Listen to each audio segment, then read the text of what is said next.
Welcome to BrotoGP. There was a race this weekend, but you might not have known it based on the controversy of what happened before the race. But a race actually happened. A race winner crashed out. A huge controversy with a guy grabbing a front brake. But most of all, you may be wondering why I, Kevin, doing the intro. It's because Rob, who's here, has been hiccuping for 4.5 hours straight. So this is going to be a super weird episode.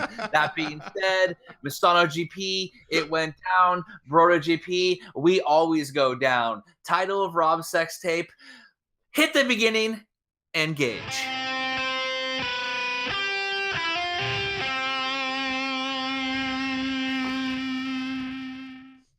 What's up, guys? I'm Rob.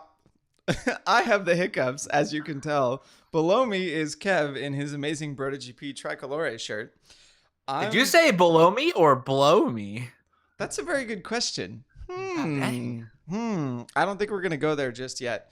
I need to consume quite a bit of alcohol because so far today it's been the only thing that has actually helped my hiccups.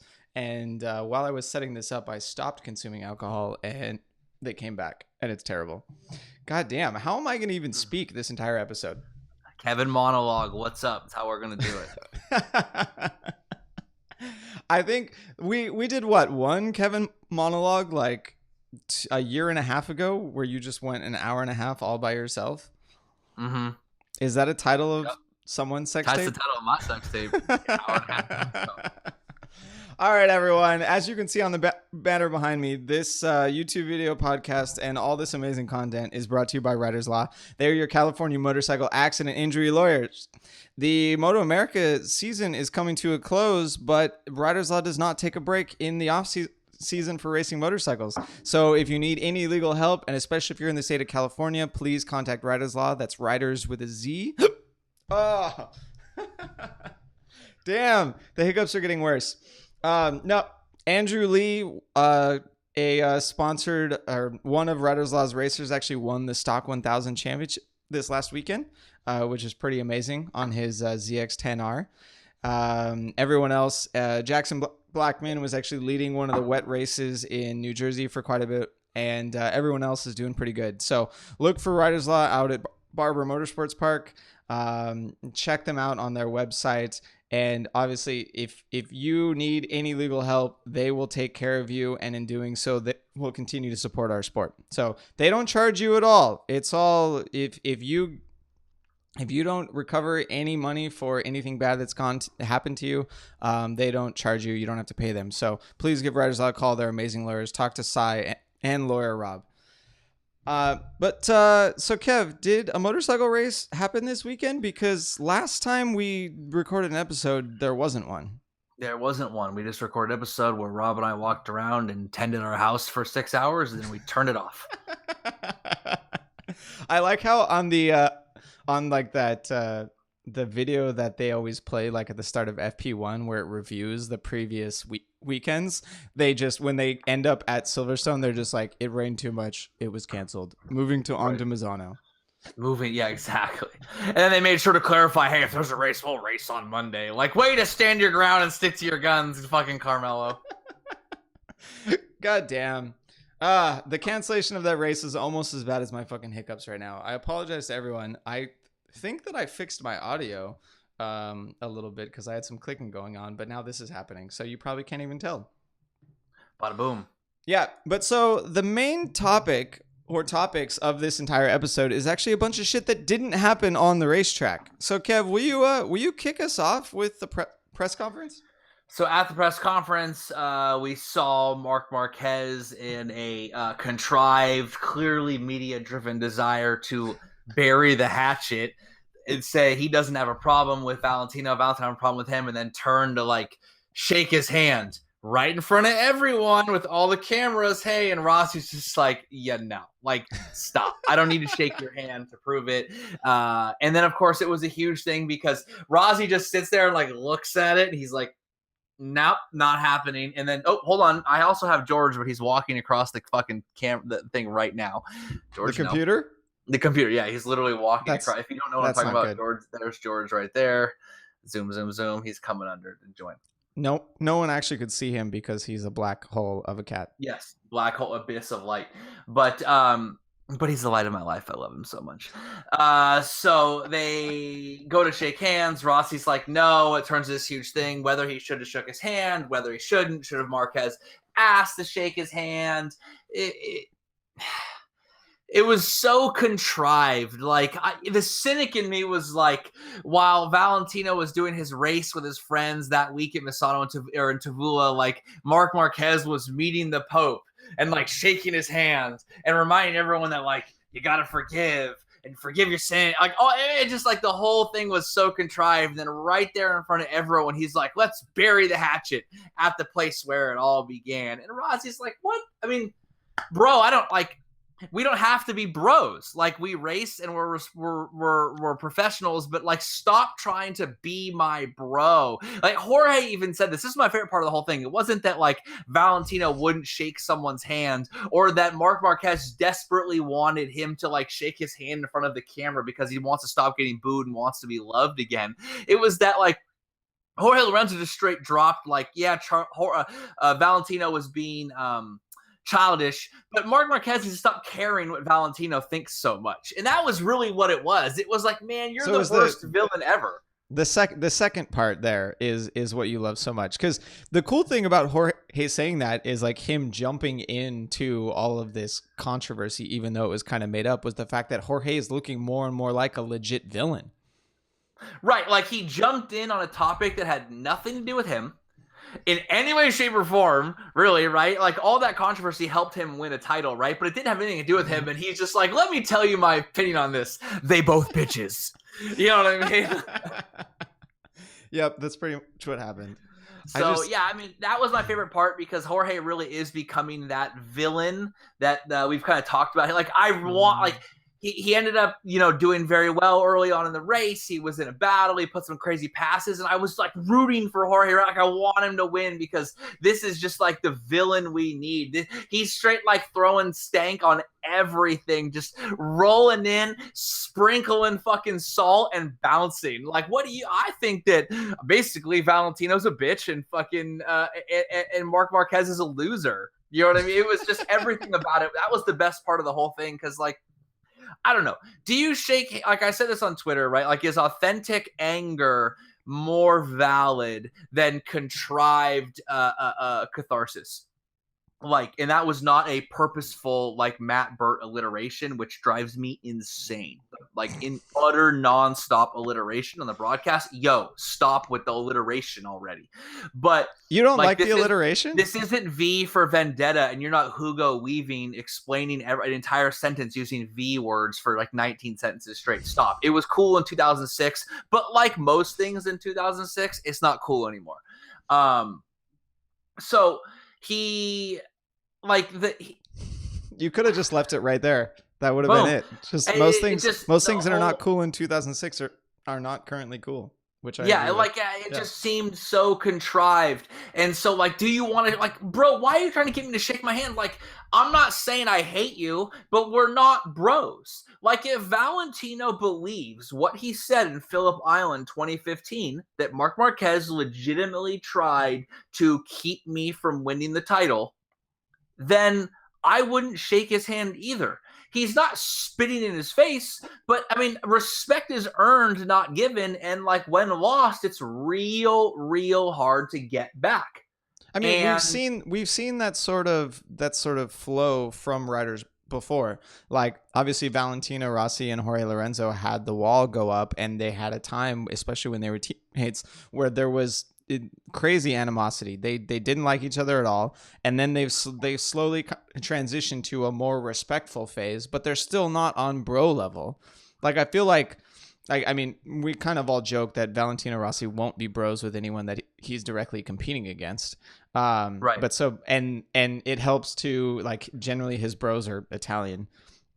But right. But like Marquez is gonna take with how poorly everything went and Valentino's opinion of that, it's going to take Marquez another 5 years in order to even come close to being like acquaintances with Valentino Rossi. And every time he tries with his overly contrived in public media bullshit, I mean, all you had to see is the video, and I don't think I sent you the video to show it, but watch the video. He puts his hand out, Valentino nonchalantly just like, nah, bro, man, we ain't there. We're not there.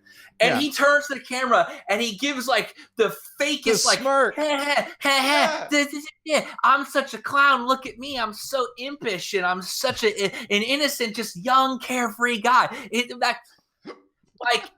Like if he had turned to the thing and said like, hey, man, you know, one of these days him and I are going to bury the hatchet. Today is not the day.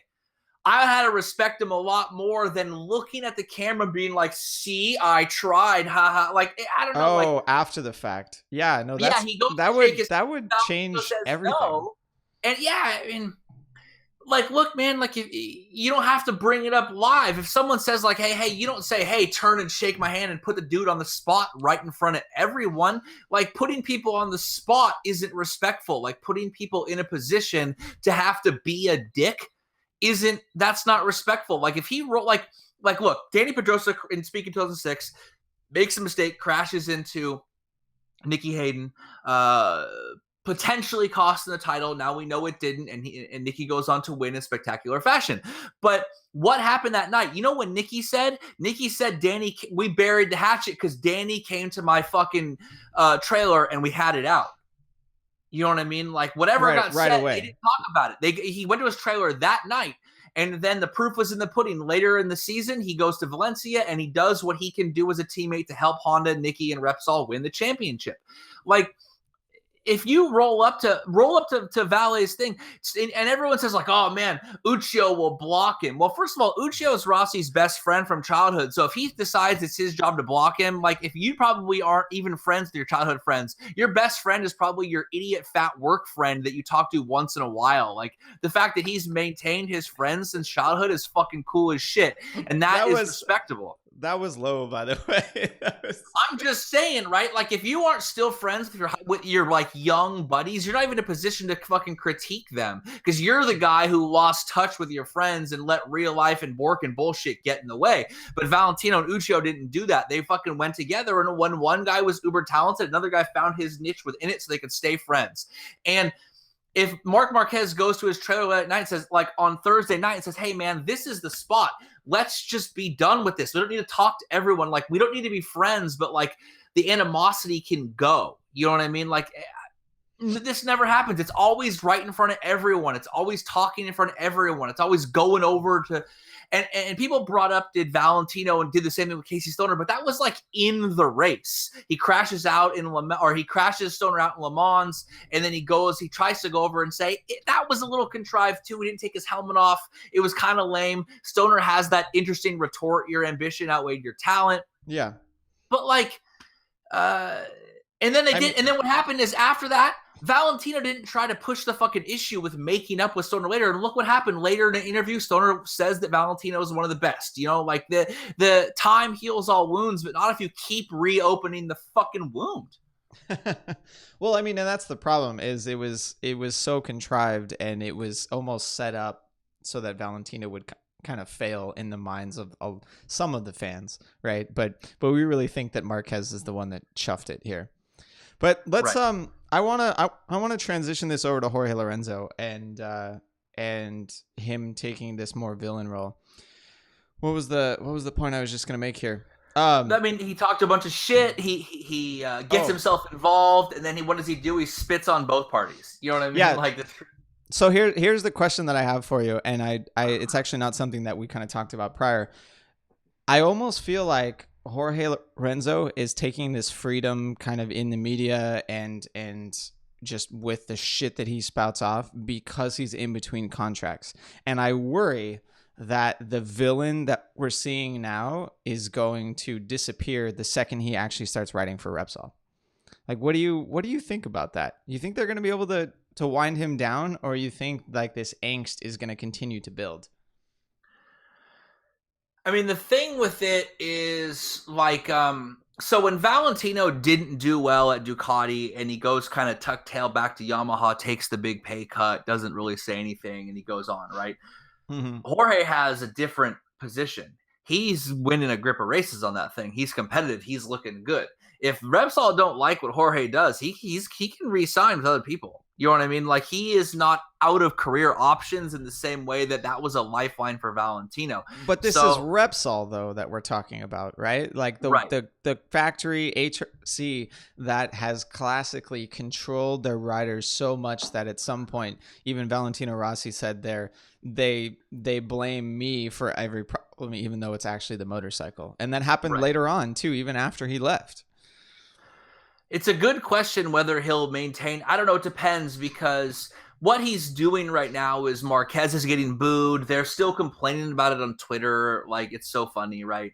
Valentino, like Jorge Lorenzo has found a niche where by being this villain, people actually kind of respect it. Like, he's self-aware. Like, when he made a comment about he always brings his scarves with him because his neck gets cold, like, that was so good. So good. You know what I mean? Like, I don't know. Kevin feeds off of the scarf comments. The scarf comments. I mean, we released the BrotoGP shirt. Rob's got the limited edition shirt that even I don't have because I gave it to a fan who wanted one instead of keeping it for myself. There it is, the Valentino Schliggity Bam. Kev, you could only fit like one thigh in the shirt that I'm currently wearing. Exactly. I forget, but I'm gonna release a BrotoGP limited edition Lorenzo Lorenzo inspired scarf series. So fuck shirts, fuck hats, fuck all that stuff like that. Scarves. That's what we're doing because my neck gets cold like Lorenzo. It's been announced. I haven't heard about it before, but Kev made the decision. He occasionally gets veto powers, and that just happened. Yes, we refer to those veto powers now. Because Rob told me before this episode that he was fucking fired up and he was going to go. That I am Rob, he is Kevin, and I am taking on the veto powers. But if he gets too out of hand, too ornery, too saucy, I will Fenati him. You will be Fenati finito. Fuck Melandried. You will get finito Fenati'd. I mean, I feel like it's going to be hard for you to Fenati me. The brakes. Tippity tap the brakes. It's going to be hard for you to Fenati me because we're going to be talking about him so much in this episode. It's funny, the Kit Kat meme of Fenati was up the entire time you were explaining that one. No, let's transition to Romano Fenati. I'm going to play the video here real fast. So everyone has heard about this by now. If you haven't watched this little video on YouTube, essentially Romano Fenati and Stefano Manzi had an amazing race together where they were just being a bunch of dicks to each other. And I would kind of say that Manzi was really the one dishing it out a little bit more than Fenati was based on the clips that we've seen. But after, or not really after, like after they kind of both end up in 20th position because they've ran off track so many times, they're no longer in points bank positions. Romano Fenati decides to reach over on one of the straightaways and grab the front brake lever of Stefano Manzi. And it just, done. Done. Yeah, it's just like I can't even. Can I rant on this for a minute? You do the first one because I have one after. Okay, so he makes critical error on his career. Right, so Fenati breaks understatement of the year. Understatement of the year. So Fenati breaks a cardinal rule, which he breaks the trust, and that trust that he breaks is that from now on, no rider can ever again view him as just hard racing. There's always the worry that he will do something exceedingly dangerous. This doesn't sound very rantish. Hold on. He paradigm. Let me get it there. He paradigm shifts everything. Okay, I firmly believe. Ban the dude. He has enough issues, but this is the one. This is the one where he takes away hard racing. He takes away rubbing his racing. I am on a straightaway going to attempt to cause you bodily harm, or I can't control my impulses enough. Like, no one can ever race him again. Because there's always the worry in your mind, if I have a close, hard-fought race, he will attempt to hurt me physically. And I don't mean attempt to hurt me with a block pass. I don't mean attempt to hurt me by running wide. I mean, he will literally grab my front brake and try to make me crash.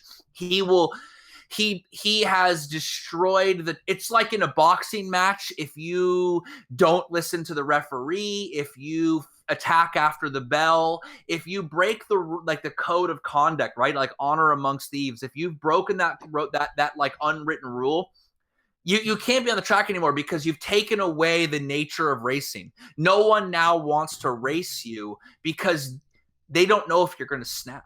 Well, I mean, it's like I talk about jiu-jitsu, right? I talk about jiu-jitsu, like, or box, like you talk about like wrestling or jiu-jitsu or submission wrestling. Me and a guy enter a ring and we decide we are going to grapple until one of us is in a position where we know we'll be hurt too much, so we tap out.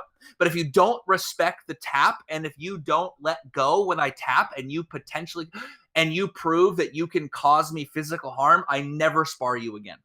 Well, it's not a sport anymore. Like it's now a life or death situation. It is now legitimately physical harm. If you are boxing me and we are sparring on a random Tuesday, like a record, and after the bell rings, you won't stop hitting me, you have established that you don't follow the code of conduct and you're done. And here's my rant. I believe the guy has proven he can't race. I have no problem with him having his FIM license removed. But the internet is trying to ruin this guy's life above and beyond. I don't like to use the term mob mentality because all that mob mentality means is the ability for you to act on something you wanted to but couldn't. So mob mentality doesn't make you think something. It gives you the ability to do what you wanted to do but couldn't. But that's rather philosophical, and I agree. Right. So there's actually like a term that you can use. I don't know the exact term, but it's they use the example. I listened to a podcast the other day about underhand shooting, how shooting a basketball underhand for the free throw is statistically, physically, and technically superior in every way. And it's been proven by Rick Barry, his sons, and all that. But people won't do it because it looks weird, and not enough people do it for people's threshold to cross for them to do it. That's what happens in a mob. Enough people are doing the thing that you wanted to but wouldn't to make you accept crossing that threshold. But the problem with Fenati is he's a hot-headed young motorcycle racer. So like the idea that he didn't cause the dude harm. He didn't hurt him. Did he have intent to hurt him? I don't know. But for me, like, the revocation of his racing license and taking that away and having him have to go live like, quote, a normal life. He even talked about having to go like work for his dad. Maybe he'll go back to school. Like, he can't ever race again because he proved he can't follow like the unwritten rules of what a battle means, like on and off the track. But the dude's life doesn't need to be ruined over a hot-headed mistake he made young. This is not like Brock Turner like trying to rape a kid and like, yeah, his life should be ruined because he's a danger to society. He has proven that within the spectacle of racing, he can't follow the code of conduct. Let him go do his thing. And if he starts acting out in normal society, sure, then we have a problem. But he never has outside in like what we would consider polite society. That's a really good point. Like the people that are calling for like attempted murder charges and to completely ruin this guy's life. Like I don't think any of them would ever expect him to enter a comparable like harming someone else situation outside of motorcycle racing. Like, right. Just because you did this incident and to be absolutely fair, he did not cause Manzi to crash.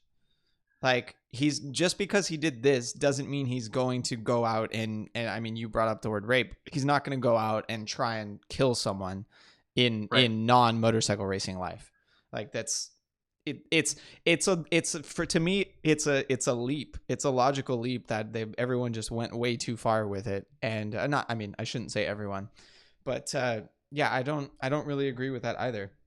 That's not what my rant is about. So you keep going. Okay, so here's the thing, like, philosophically, right? Like, crime, punishment, all this stuff like that. I don't believe in punishment as revenge, punishment as retribution. I believe that you send someone to prison. Hold on. You send someone to prison because I'm laughing at my hiccups. Okay, they've proven they can't exist in normal society because they performed enough crimes or a crime of such severity that they have proven they can't exist in society. For me, we remove them from society so they're no longer a danger to anyone else. But the idea that we need to exact revenge on them is a crime in of itself. It brings you down to that level. I don't need to exact revenge. The person needs to be removed from the situation from which they can cause harm. That's very anti-mob mentality, right? Right, Because mob exactly, mentality is almost always about revenge. It seems like always, it right, devolves yes. into that. But people by nature are very revenge oriented, but it's unhealthy. There's a fame like Confucius, whatever, you before leaving on a journey of revenge, dig 2 graves, insinuating that you dig 1 grave for your revenge and 1 grave for yourself.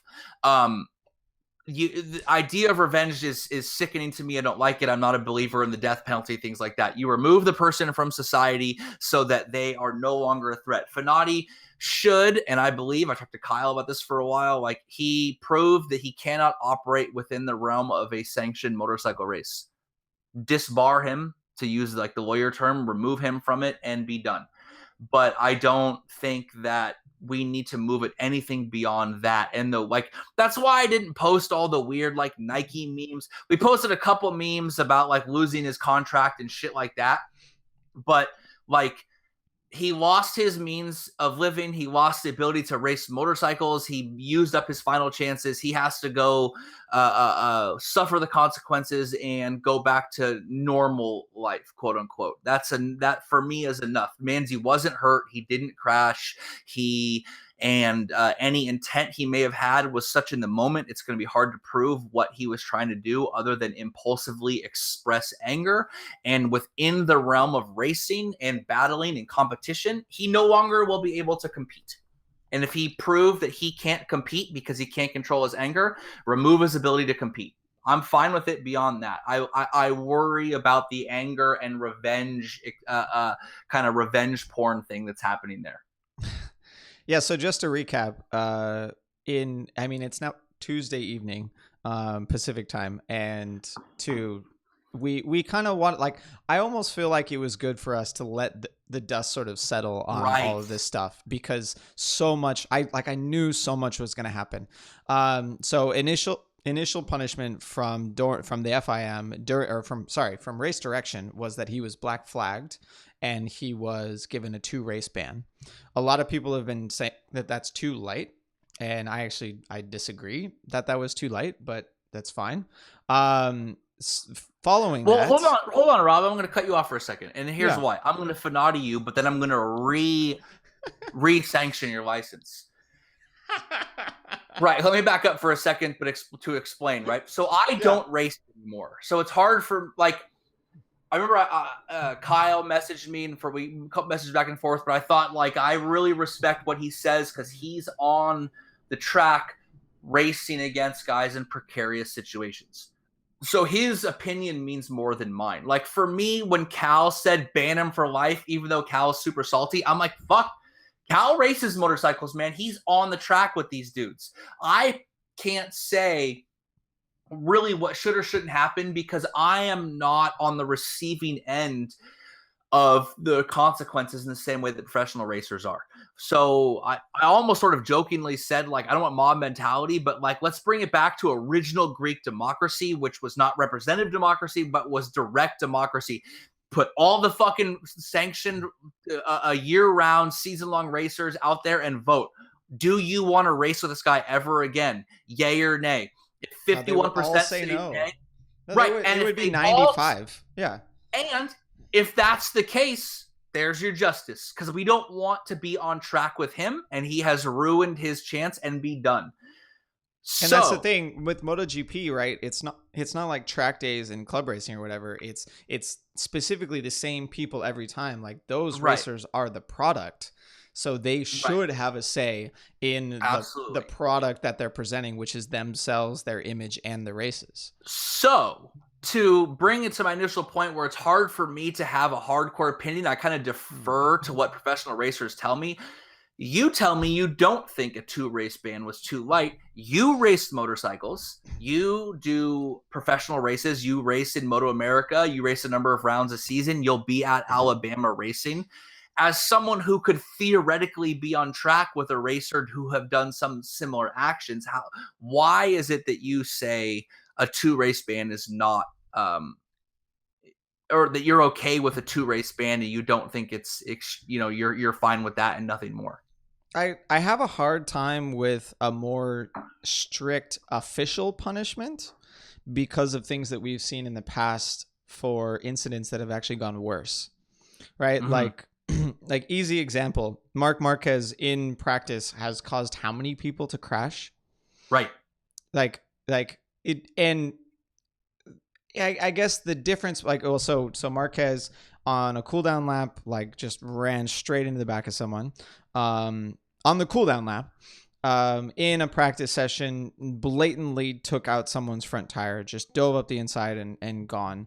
And I guess the difference between those two situations and what Fenati did was, one could argue that it was intent, right? Like Fenati's intent to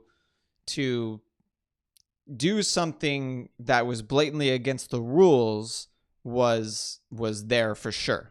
Right? Like straight up, Fenati meant to be an asshole to Manzi to get his attention, maybe to scare him. But notice, like, I kind of picked my words carefully there. I don't think that we can legit say that Fenati intended to cause Manzi to crash.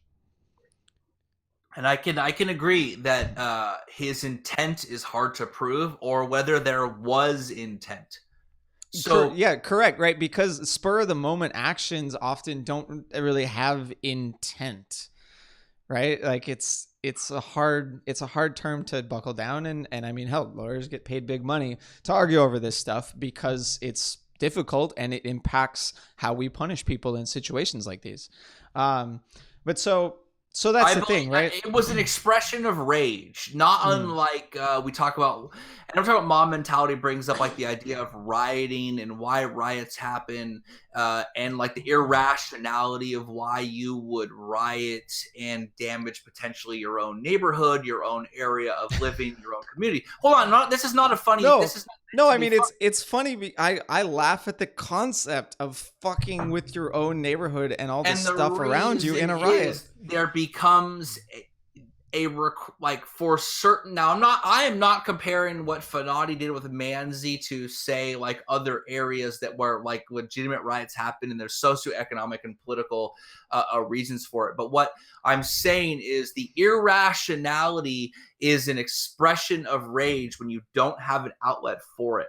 And I don't necessarily think Fenati had any intent or any end result planned other than the desire to express rage, the desire to express anger. I don't believe it went any farther than that. Now, the problem is that desire he now has proven that his desire to express anger is a potential life-threatening problem or a potential injurious problem, which means he can't race. You say you don't think 2 rounds is more, and I agree, because whether he gets blocked out officially by the FIM or not, he's been taken out by his team. Ford Racing and MV Agusta have canceled his contract for next season. The next two, exactly. Street justice, so to speak, has been taken place, which is his ability to race has been removed unofficially by the fact that no one will associate with him. So he's been exiled. I'm totally cool with the street justice too, because it's not mob mentality. I'm totally cool with street justice is a quote that I'm going to quote on everything you ever say ever again. But it's not like when a lot of people think of street justice, I feel like you could easily think of mob mentality justice, right? Because mobs happen on the street, and we've already talked about it considerably. But this street justice was not. It was well within the kind of the powers of his current team, his future team, the FIM, the the Italian, what's the acronym for the Italian Italian National Federation. Yeah, the Italian Federation. It was it's all within their powers to be like, hey, you're a dangerous asshole.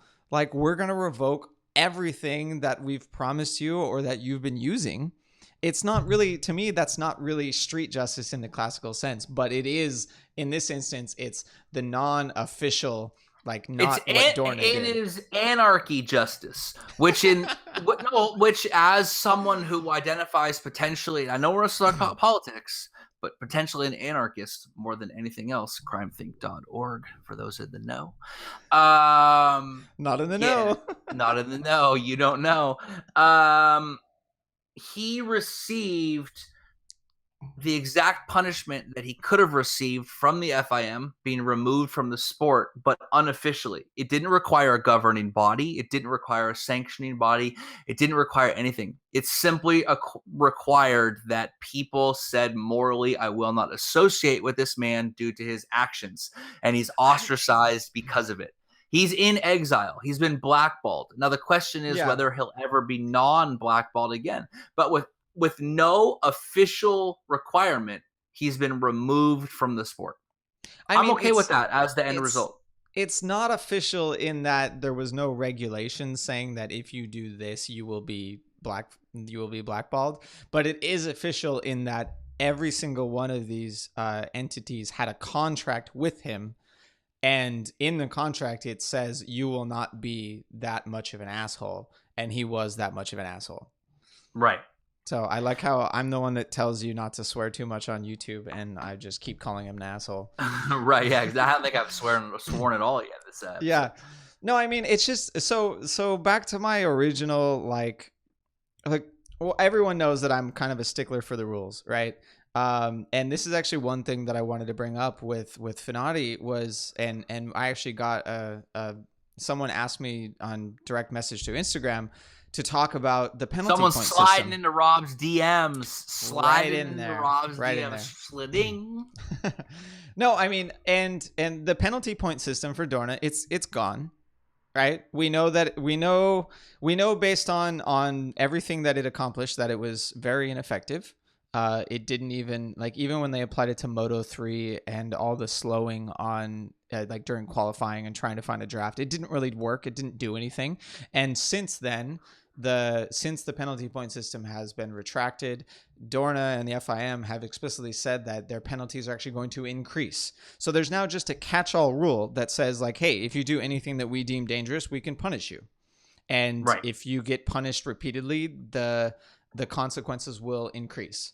So that's what all these incidents are now falling under. So officially, Fenati receiving a two race ban is essentially, it's by the book, because I can't actually remember anyone else receiving a 2 race ban, let alone further a 3 or a 4 or something, right? Like, they could have disqualified him for the rest of the season. I would have also been fine with that because it's kind of the next step. Like, there have been other riders that have been disqualified for 1 race for being assholes, as I keep saying.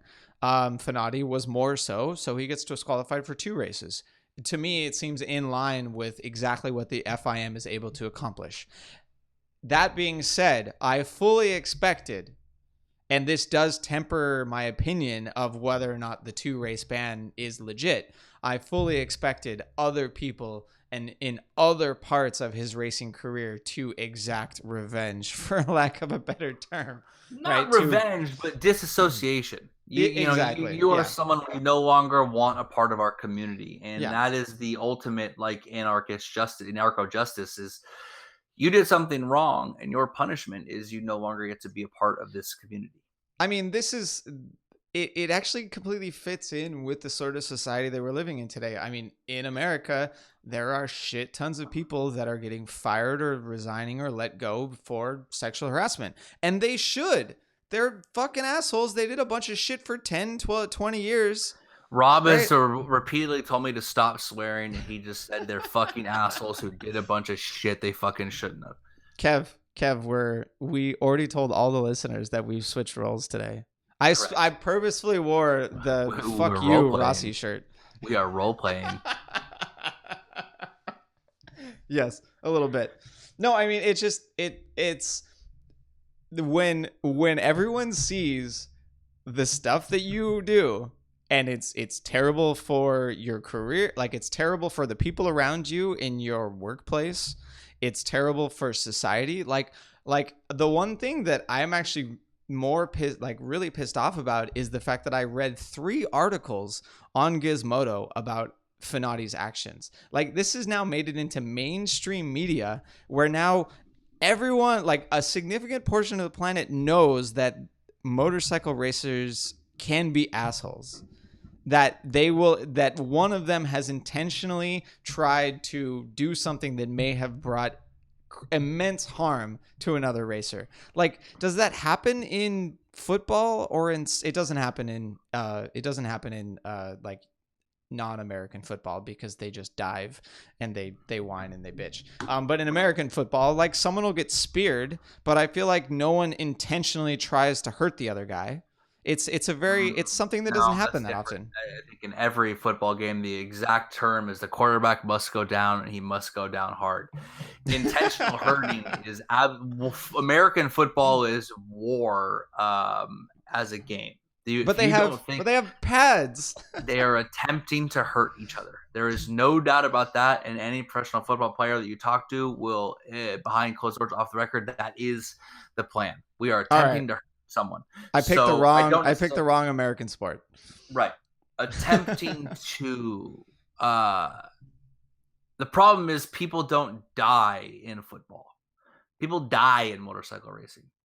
So attempting to physically hurt you, take out your knees, cause you a concussion. I mean, the actual point of boxing is to hurt the guy enough that he can't continue. It's to cause him enough bodily harm that he can't stand up. People do die in boxing, right? Or at least maybe not in modern boxing, but they do. No, they do. Boxing deaths do happen. Absolutely, it is not a pretty part of that sport, but it is a part of the sport. But here's the difference. I am going to try to hit you as a football player. I'm a free safety. You're trying to catch a ball. You didn't call fair catch. I'm going to light you the fuck up. Within the rules of the sport, I'm going to lower. I'm going to hit you with my shoulder. I'm going to hit you as hard as I can, not only to stop the play, but to make sure you have a hard time playing to your level the rest of the thing. That is not what Fenati did. That is like saying after the play has been called and after the flag is down, I'm just going to fucking kick you in the back of the knee. Like that's what Fenati did. Is Nancy Kerrigan. Like Fenati did not race him hard. And if I fucking try to put a hard, deep pass in and we collide and you step up or Misano 2015 and you run through my rear tire because you don't acquiesce, hey, racing incident. He reached over and grabbed his front brake and said, we are no longer racing. I'm trying to actually not race you, but I'm trying to stop you completely outside of the idea of competition.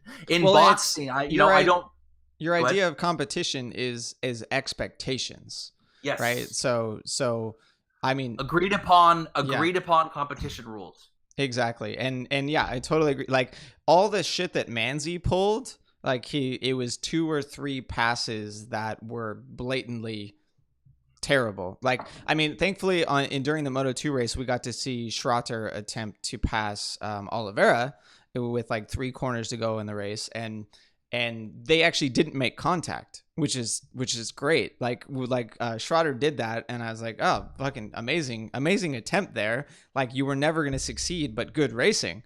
But then Manzi attempted to pull something comparable, except for the fact that he straight up just pushed Fenati off the track and made contact for a significant portion of that pass attempt. So the shit that Manzi pulled was within expectations, but still hard, like still very, very hard. And honestly, if Fenati hadn't have pulled this shit, Manzi may have gotten, I can't say a penalty point, but he may have been called to the stewards and been like, hey, what the hell are you doing? Like, you're going to get a good penalty for the next race. Yeah, exactly.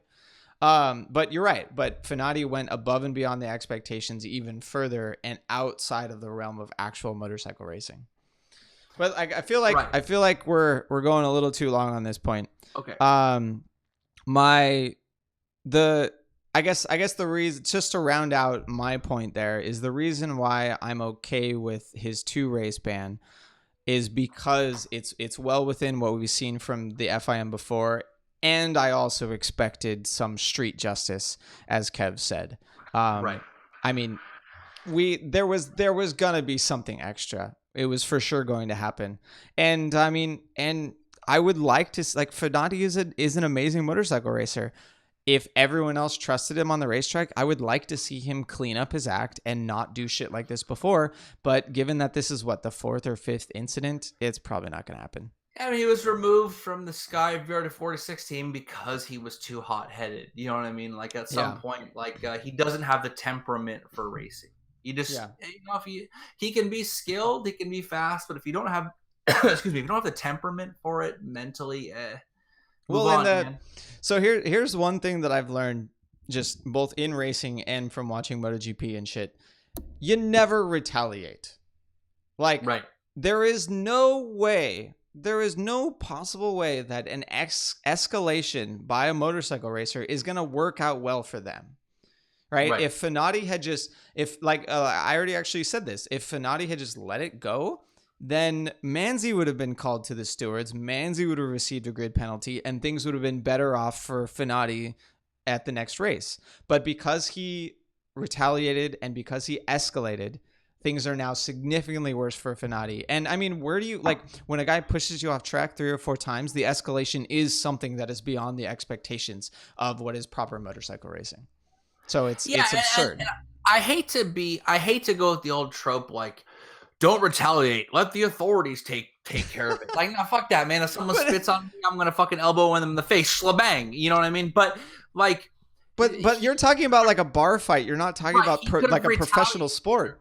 He could have rolled up in Manzi's trailer later that night and be, yo, what's up, bitch? What you want to talk about now? You know, like, on the track is to, like, to be fair, Manzi is like 5'10" and Fenati's like 5'3". Who fucking cares? It's the fucking size of the fight in the dog, not the size of the dog. Like, says the guy that no one would ever challenge to a fight. Well, I mean, yeah, but you know what I mean? Like, but says the guy who's been beaten by enough small guys to know that, like, you know, if you think you're the toughest, that you aren't. You know, like, like, that's another episode all by itself. Yeah, but I mean, it's if he wanted to retaliate, like, roll up on his crew later, like, on the track, is to throw everything in a way, and is to just to destroy, like, the means of competition. If you want to, like, look, you don't retaliate on if you feel you've personally been wronged as a man, as a woman, as a person, as whoever you are, and you feel that it's not up to the governing body to do it, I, as a person, am going to go explain that you've wronged me and I want fucking my respect back. I got that. I'm all about that. You know, fuck the authorities if that's the case, because, like, have some dignity in yourself.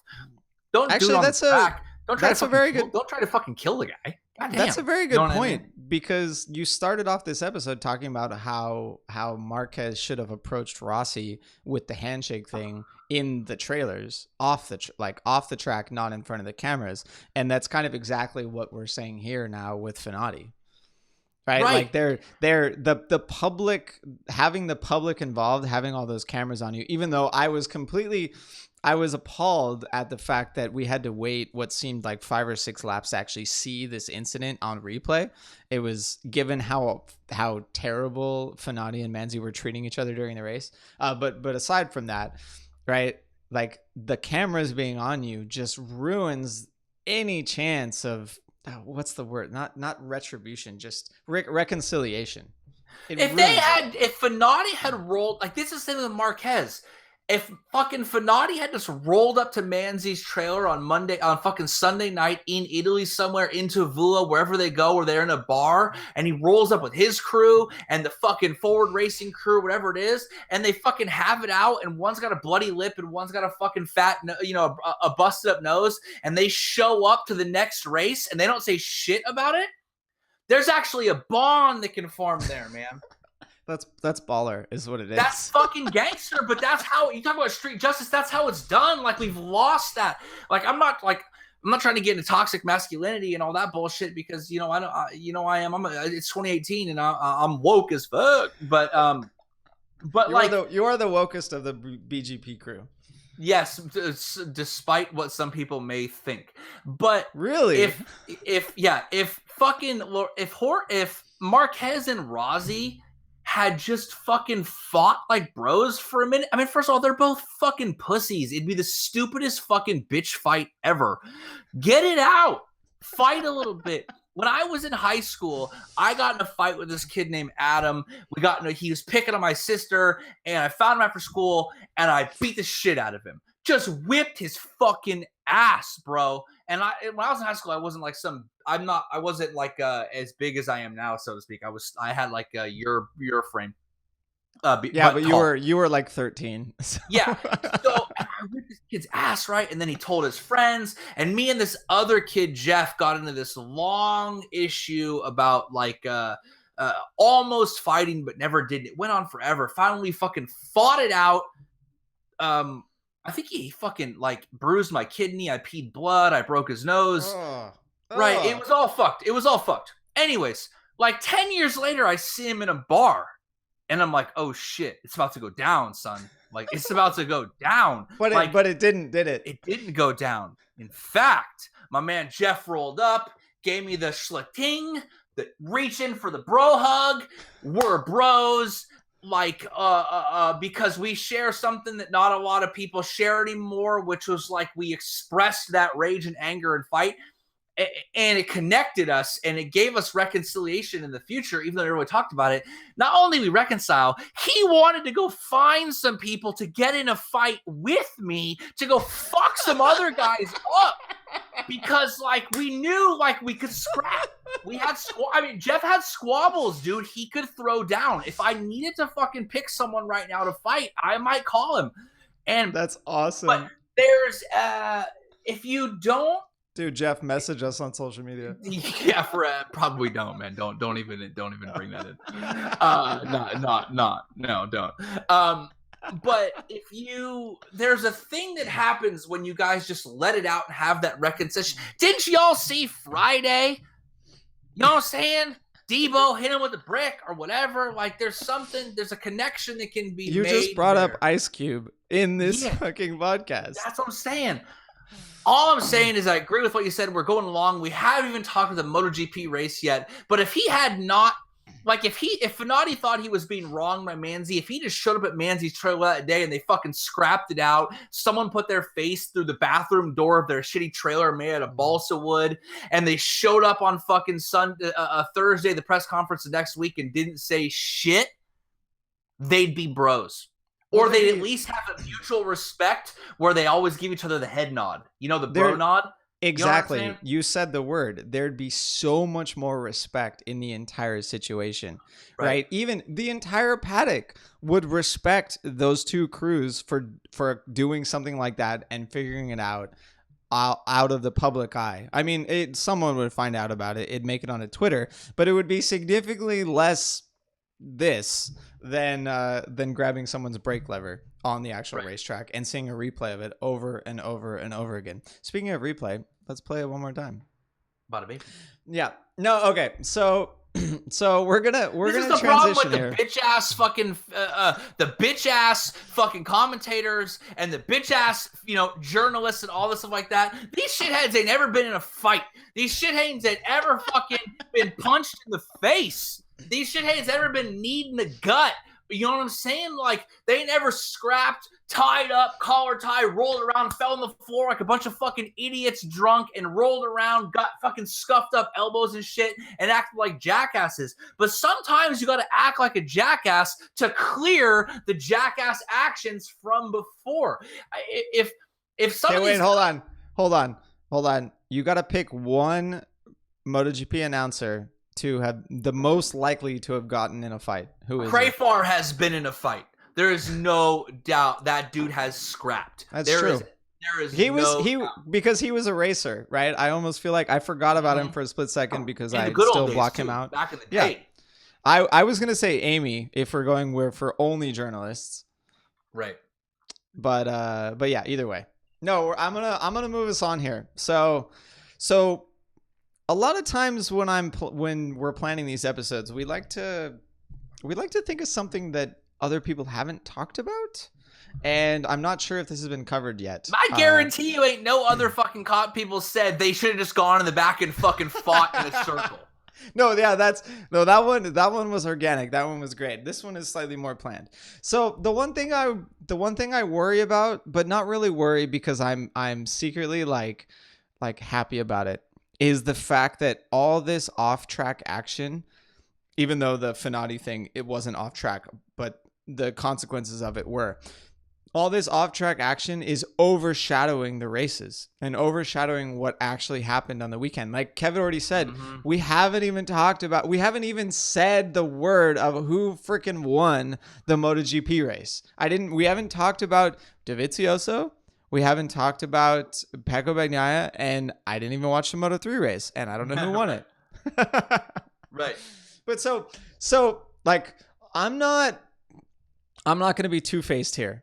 Like, BrotoGP has said previously and consistently and frequently that motorcycle racing is about the racers, it's about the drama, it's about the show. Like, I personally think that it's a reality show with motorcycles, and it's a reality show that I am happy watching. I'm not going to watch The Housewives of Orange County. I will watch MotoGP. That being said, this is just reality show turned to 11.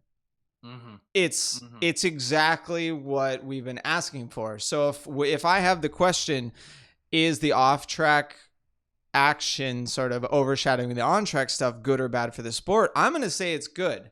Like, I'm kind of sad that Romano Fenati is now banned and is never going to professionally race motorcycles again, because I would like to see his antics later on in his career.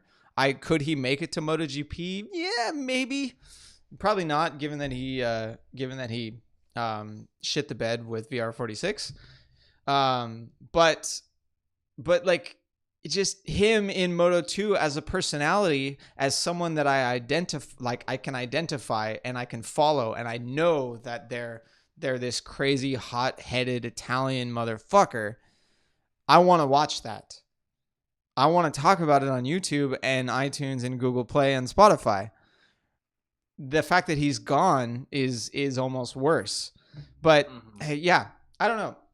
Kev, what do you think? Like, is this too far for the off-track action? Is this too much? Is 11 too far? 11 is probably too far. The problem with the off-track action is we're talking about a storyline that developed in 2015 when it comes to Marquez and Rossi. And, like, look, man, I love Valentino. He ain't fighting for titles. He ain't even fighting for wins. Like, we're not talking about, look, to go to the UFC, right? Like, Khabib Nurmagomedov gets in an issue with one of Conor McGregor's bro, Artem Lobov. Conor shows up, throws a fucking chair through the window of his bus. It's it's out of ring problems, but it leads to a confrontation that we love. There's no Marquez Valentino confrontation, man. Like, it's like we're talking about it shouldn't even fucking matter. And that was the worst part about bringing it up. Like, bro, like, we're in his home track. He's struggling all year. Like, he's not even a threat to you in any way. Go be rivals with Dovi. Like, it's not in, like, if in Terminator 2, the T-1000 and, like, a fat random cop from the mall were rivals, no one would have cared. Like, you got to be the fucking, you know what I'm saying? Like, you got to have fire with your rivals to drive the story. Well, there's got to be substance, right? There's no substance. We're talking about what's the style of art that people often say is it's weird for the sake of weird? You talking about Dadaism? No. I don't know. Maybe. Yeah. No, it's no. I mean, it just reminds me of that. Like there's no substance. There's no payoff. Yeah, there's no consequence to this type of drama. Like I guess Fenati, there is real consequence to his life, but it's not impacting the championship. Right? It's not like if he was second in the championship, we'd be all, holy fuck, like, like Pecco is gonna like take it down, like Oliveira's gonna be in second or whatever because he was in third, but it's not. He's further back in the championship. He's ruined his career, but outside of that, there is no legit consequence. There's no bigger picture to this storyline. So, yeah, I mean, good point. Well played, Kev. You care that Ultron and Iron Man don't like each other. You don't care that Ultron and one of the autonomous Iron Man suits that fly themselves don't like each other. I mean, I think you're confusing Iron Man movies. Right, yeah, but I hate to. Right, exactly. But off-track action should fuel the on-track action. But what we're getting right now is drama for the sake of drama, which I don't like. It's drama with no consequence, drama with no clash, drama with no payoff.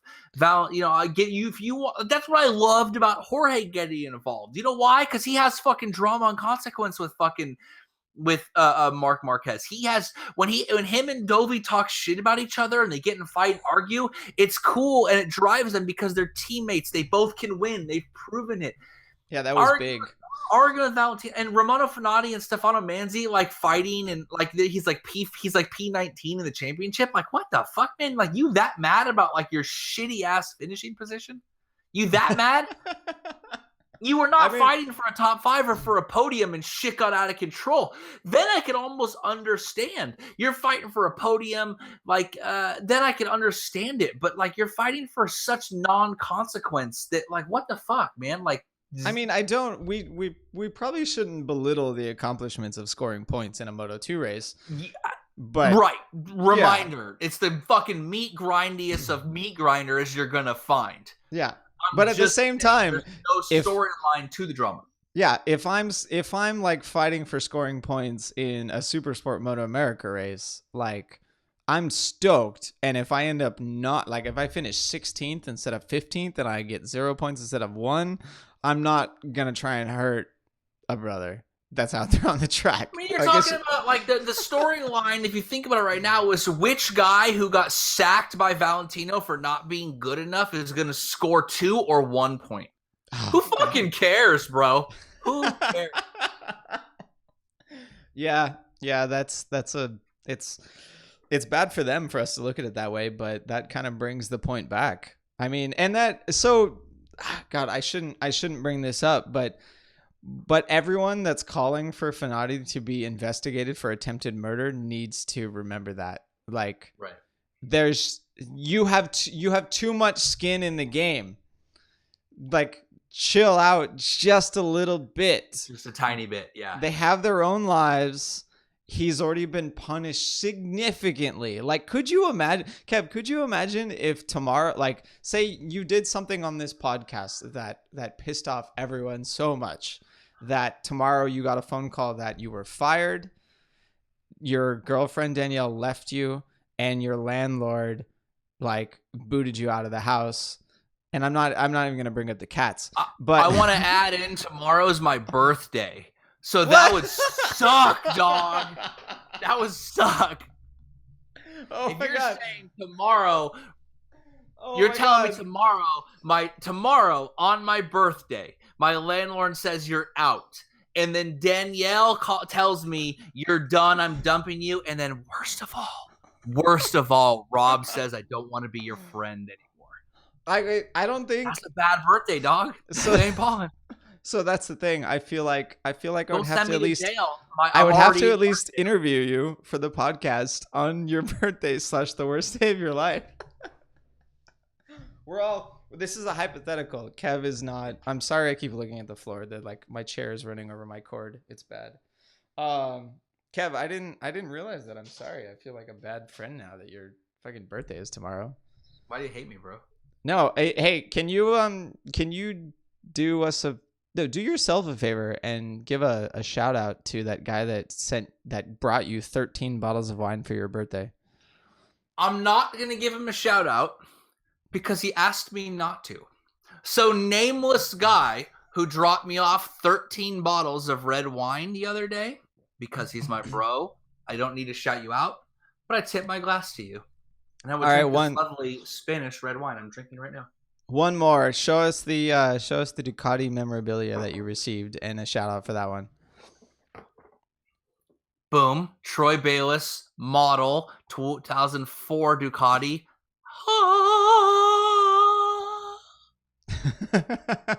That's from my man Remy. He wanted a shout out for being the creator of the last 4 memes we posted. There's your shout out. I feel like they've been scrolling through the slideshow. Yes. So we talked about Fenati. We talked about how we believe he received enough justice for now, and let's move on. So let's move on before Rob talks about me getting homeless, dumped, and friendless on my birthday. And we'll go to the action. I feel bad now. All right. I feel a little bit bad, but I never, the point there was that, like, for everyone that's taking this a little too far, imagine if that happened in your life. And then Kev added another layer. Imagine if it also happened on your birthday, right? Like, Fenati, I don't think it's an unpopular opinion, and I'm going to legitimize it just a little bit more. Fenati has been punished enough, even though we're not talking about revenge here.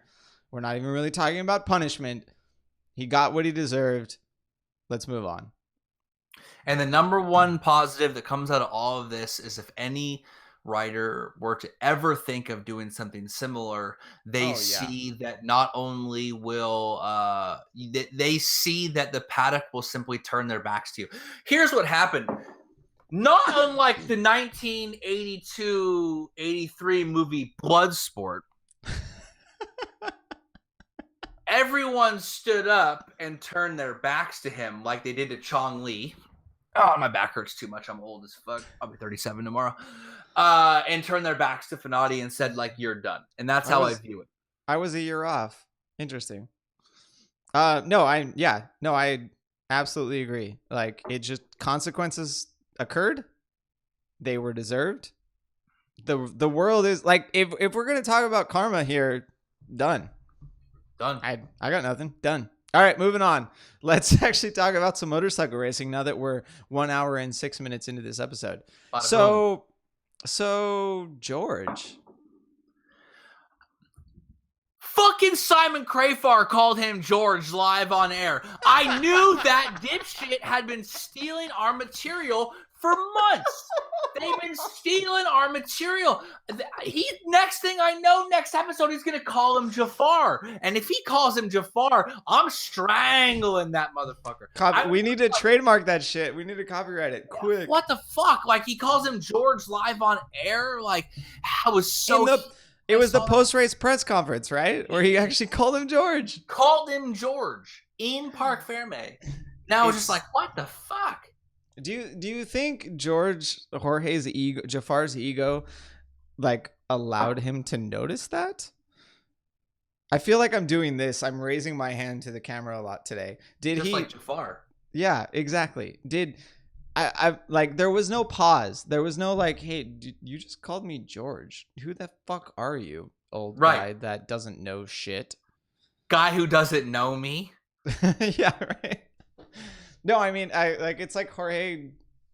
Yeah, whatever. It wasn't the post-race press conference because where was it? It was in Parc Ferme. He referred to him as George, which is the fucking part that bugged the shit out of me. But anyway, so Jorge Lorenzo, he races, he practices all weekend on the softs, and then in morning warm-up, he has a major problem with them. He doesn't like them. He moves to the mediums. They talk a lot about it.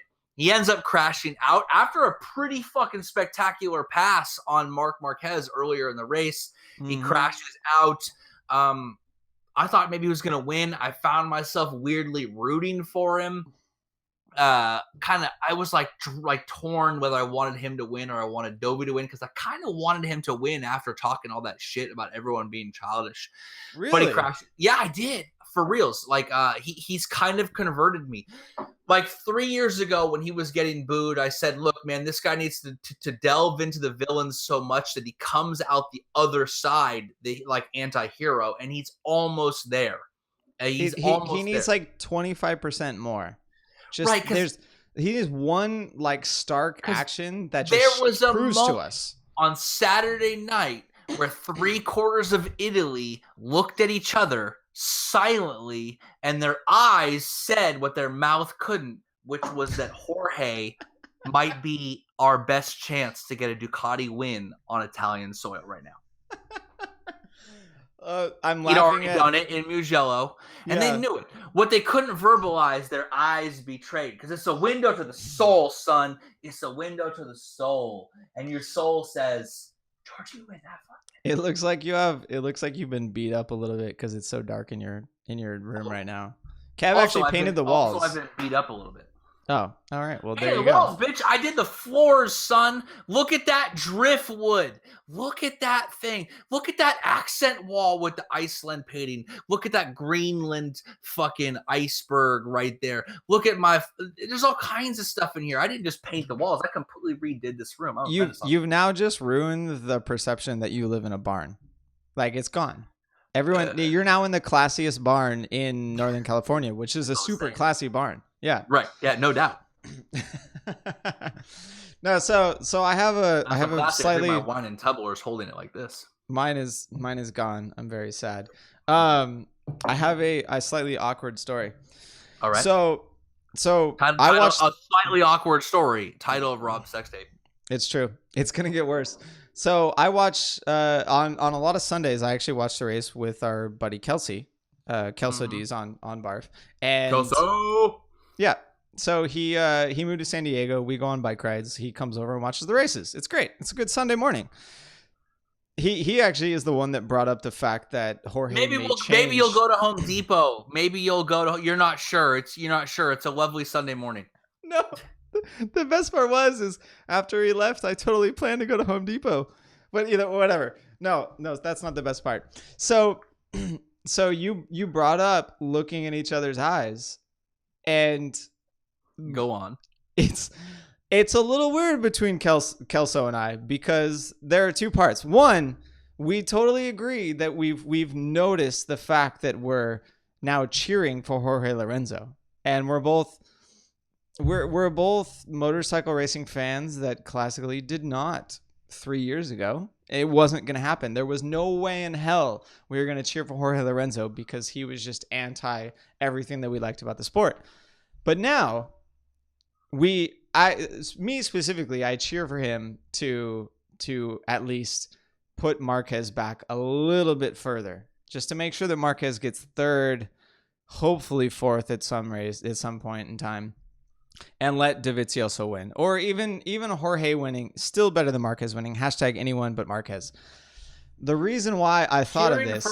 Okay, go ahead. The reason why I thought of this is because the other part of Kelso and I's relationship, so to speak, is the fact that we go cycling together, and he uses chamois cream. And Kev, do you know what chamois cream is? I feel like my world is going to be turned upside down in the next 5 minutes. Do you know what? So chamois cream is this cream that you put on the areas that you set on your cycling saddle, i.e. the chode and the taint. Yes. And kind of like, yeah. Go on. It helps it reduces chafing. But every time he puts it on, there is one cardinal rule, and it is the opposite of what you just said. You don't make eye contact. Nope. Don't do it. I'm sure I just made all of our fans quite uncomfortable, and Kelsey's going to text me tomorrow like, why the fuck did you say that? Right. But you don't make... So what you're saying the Italians, he gets a handful of cream. Of cream. Yeah. And he kind of just like... Oh, don't. Yeah, pretty much. Yep. Dude, you even have like fancy curtains up there with like a curtain rod and like the ball on the curtain. Oh man. Rooting for Lorenzo, and I think I've said this before, is like finding out you like getting your salad tossed. You don't really tell anyone. There's nothing wrong with it. There's nothing wrong with it. Didn't I say it was like riding a scooter? Sense, right? Like it makes sense. If like anatomically it actually would make sense. But you keep that one quiet, right? Like a select few of like your inner circle know that's like a thing you like to do, right? Like you don't really want to talk about that. You keep that on the DL. But like when it happens, whoa. I mean, like the first time it happens, you grab both sides of the mattress and you pull it fully in. You don't say stop. Wait, but you pull it fully in. Are you single or are you in a committed relationship where she's gonna do this again? It doesn't matter. It doesn't. The first time, it doesn't matter. That's like what happens when Jorge makes a ballsy pass on Marquez and you're fucking jacked. It finally happened this year. You grab both sides of the bed. You pull the mattress all the way in. You squeal just a little bit, but you like it. Oh, the hiccups are gone. Oh my god. I said that purely hypothetically. Purely hypothetically. Right. Yeah, no, I mean, I don't know what you're talking about, Kev. I don't know nothing. But I agree. I agree that cheering for Jorge Lorenzo is an interesting feeling, and yes. My fan sort of senses are being tickled in a certain way that I never thought possible. Right, but you're not against. Which cat are you petting? Which cat are you petting? It's George. Okay. Just checking. So George is like a black hole. No one can't really see. No one can see him. There's just the couch is so weird. Yeah. No, stop it. I'm sorry for everyone not watching the YouTube video, but it's okay. You know what George looks like at this point. All right, let's Is there anything else we need to talk about? Goes to win the race. Thank you for the segue. So Dovi goes on to win. He is expertly managing the gap. He potentially makes a small mistake. We're not sure. Maybe he backs up a little too much. Marquez closes the gap, but then Dovi re-extends. It's kind of a boring race, but we're excited in the sense that Dovi is returned to form. It's the first time Ducati's won 2 Italian races in the same season ever, which is kind of cool. Dovi kind of answers the critics. Like there was on the BrotoGP Army and the Facebook posts about like, are they fucked that Lorenzo has signed it to Repsol? Well, I mean, yes and no. Obviously, having two race winning, regular multiple race winning guys a single season is a problem. But Dovi reminded us that he is a threat for multiple wins. You know, last year wasn't a fluke. He's been able to win a couple races. He's looking good. He looked flawless all weekend. And to me, the biggest kind of like almost like betraying what he knew that we didn't was when Marquez tries to shake Valentino's hand. Valentino won't do it. And in the corner, Dovi is part of the press conference, and he just kind of gives like the most shit-eating grin smirk, like, you guys go ahead and have your drama. Meanwhile, I'm going to win the race. That foreshadowed it for you? Like yes. the shit-eating grin in the press conference. Can we sign you up for a B win account? Yes. No, actually, I'm in America. It doesn't work that way. Yeah, that's a good point. Someone not from America, DM, slide into those DMs. No, slide right in. Yeah. No, I mean, it's just when I was watching the race with Dovizioso, I thought of the last time Dovi tried to chase Jorge down, and he burned up his tires trying to chase Jorge down. And I was pulling my hair out because I was like, oh fuck, Dovi, like, don't go this fast, right? You're trying too hard, because we've seen if you're going to pick a way to win a race on Michelin's, it's not going out as hard as you possibly can. And then Dovizioso, he gets in front and he does the 32.3. Yeah. Mm-hmm. Like just a lap time that was below the expected pace, was 0.6 faster than they had gone before. And I'm like, holy shit, if he does a couple of those in a row, he's going to burn up the tires and he's going to fall back. right? He had already in the previous time where he tried to chase Jorge down, he expended a lot of tire accomplishing that, put in one pass, wasn't able to hold it, and then fell back. I didn't want to see that exact thing happen again.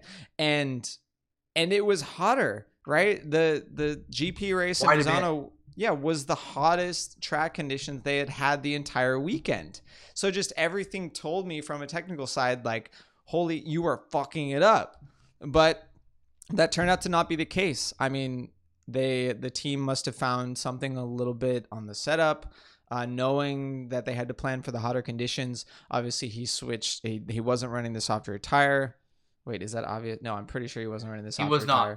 Because even Jorge didn't run either. I think Alvaro Bautista was able to nurse the softer tires to a top 10, but Jorge ended up running the mediums. There was some talk that he didn't want to run them. He'd been practicing, but then the heat was too high. Morning warm-up let him know he wasn't going to be able to run the softs. That's a weird position to be in, because morning warm-up is at 10 a.m. and the race is at 2. Mm-hmm. Like, right. How do you decide? Those are my exact practice times in Moto America, and the track feels significantly different between those two times if the sun is baking on it the whole time. And Misano, it was hot. Like, it wasn't like Qatar in the sun hot, but it was still But it's warm. Italy in summer hot.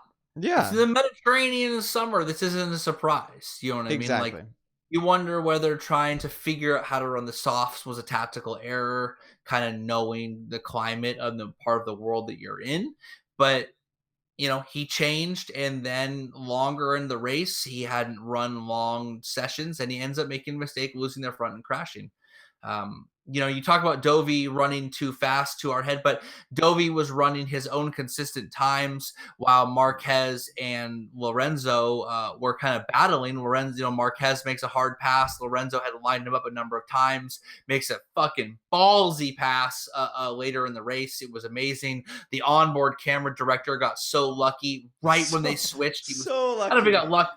I don't know if it was luck or if he recognized that he'd been lining him up and he decided to pull the trigger then, thinking, third time's a charm. Maybe he is that good. Curavone, one of the fastest corners on the MotoGP calendar, which to be fair, Matt Burt likes to remind us every single lap. Mm-hmm.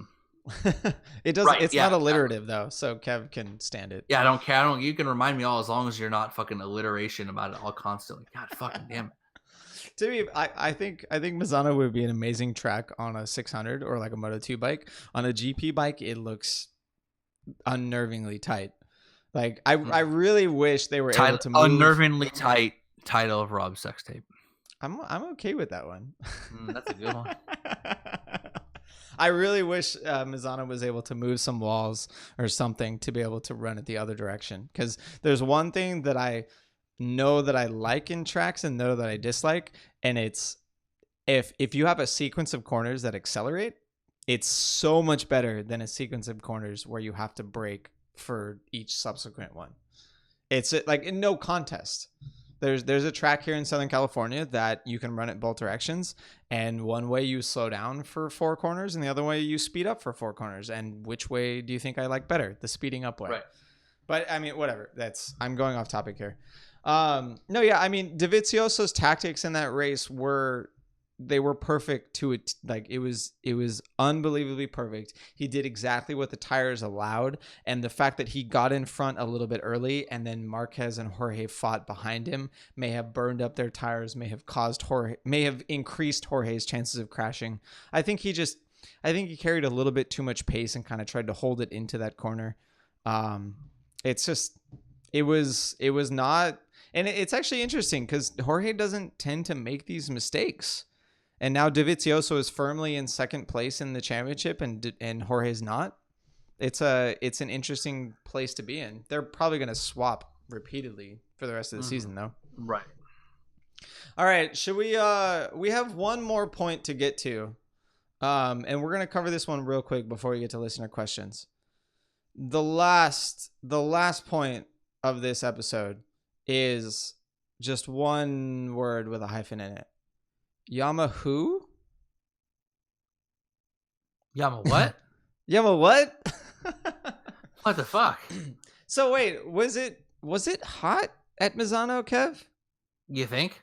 Did Yamaha suck because it was hot?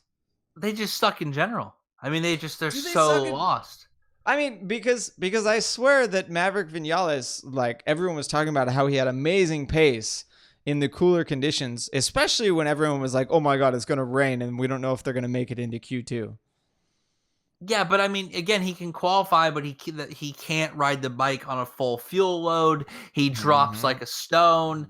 Sure, he has pace later in the race, but that doesn't matter. It's like in football. If you can't score in the first half, in the second half they're playing prevent defense. His pace looks good in the second half of the race because by then the front runners have figured out what their tactics are, and it's. I don't really care that he can run really good at the end if he runs so poor in the beginning that he has a problem. Like the Yamaha is so lost. It's like, where do we even begin to be, they're in the place Ducati is in. They've had the longest drought of being winless since 2003, 2003. They have what appears to be no end in sight that they've tested and seem to have not much. They're so lost that you're talking about guys. If Valentino Rossi and Maverick Vinales can't be competitive, you are fucked. And this whole Johan Zarco is proving that it's not them. Please look how shitty Zarco's doing right now. Like he's so irrelevant. It's not. He is lucky that everyone jizzed their pants on contracts early in the year because he would be riding for fucking a Vintia Ducati right now if it wasn't for the fact that they all went nuts early on in the season. It's kind of an interesting place for him to be in because bless you. No. It's like the problems that are affecting Zarco also seem to be affecting Hafish. Like Tech 3, this usually happens every single year, right? Tech 3 classically is given one bike at the beginning of the season. Maybe they get a fuel tank, as someone reminded me on social media, i.e. when Cal was there. But their upgrades throughout the season are insignificant. Right. I mean, when Cal got the fuel tank when he was at Tech 3, he went slower. He didn't go faster. He claimed he wanted it. Yeah, I'm just Cal bashing again. But Tech 3, they almost seem to be the least supported satellite effort aside from Mark VDS, who is going away. Right. So I expect them to slow down at the end of the season because if you're not getting faster, you're slowing down. Right. It's just we were gifted last year. The benchmark is moving. So exactly. Yeah. We were gifted last year with Zarco's performance and the last half of the season, and especially at Valencia, because he was still learning how to ride the motorcycle and because the factories were kind of struggling with other things like electronics and tires and general other stuff that made them slower. We're not seeing that this season. This season, Marquez and Ducati have their shit down pat. Hard, and Yamaha is failing miserably. And we know Yamaha, the last half of the season last year, didn't do so well either. So Zarco is feeling the effects of that. Like,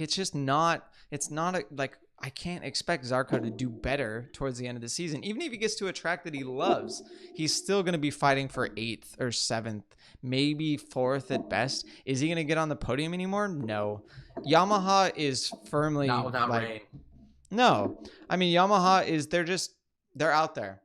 They need to put in, they've told us before that they need a lighter crankshaft to not a lighter crankshaft, sorry, a heavier crankshaft to help the bike have more traction. They probably still need to do significant effort on the traction control and the electronics. Thankfully, they'll be helped out by the fact that next year there's a spec IMU. So if anyone is cheating in quotation marks with the IMU this year, it won't happen next year. It just they gotta wait. They suck. They're terrible at developing the motorcycle right now. They just need to fucking wait for the rules to change. Massive slump. And and it feels like the riders have dropped into kind of that slump with it.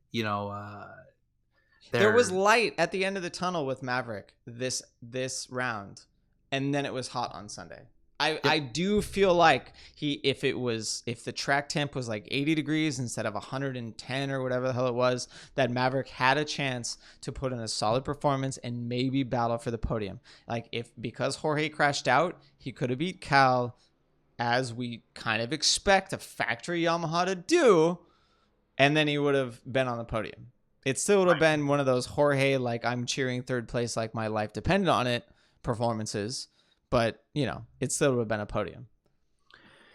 Yeah, I mean, the Maverick, it's like he's almost defeated before, and it's a weird thing. It's like a freeing, like you do so shitty in the beginning of the race that you're free to try whatever, because fuck it, go ahead, and like he famously said, basically nearly crash in every corner, right? Yeah.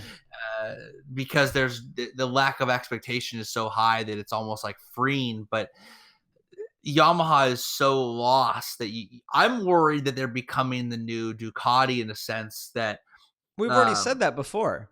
They're the new Ducati, right? But the problem is that removes, a guy messaged me earlier, what's the best, most successful engine configuration? Because Matt Oxley posted something like that, and I was thinking to myself, like, man, how many did the V5 win? How many did an inline 4 win? How many did V4 win? And like the Yamaha won a fucking shitload of championships with two of the best fucking riders there ever was. Yeah, a year or two ago, the straight 4 was more successful than the V configuration.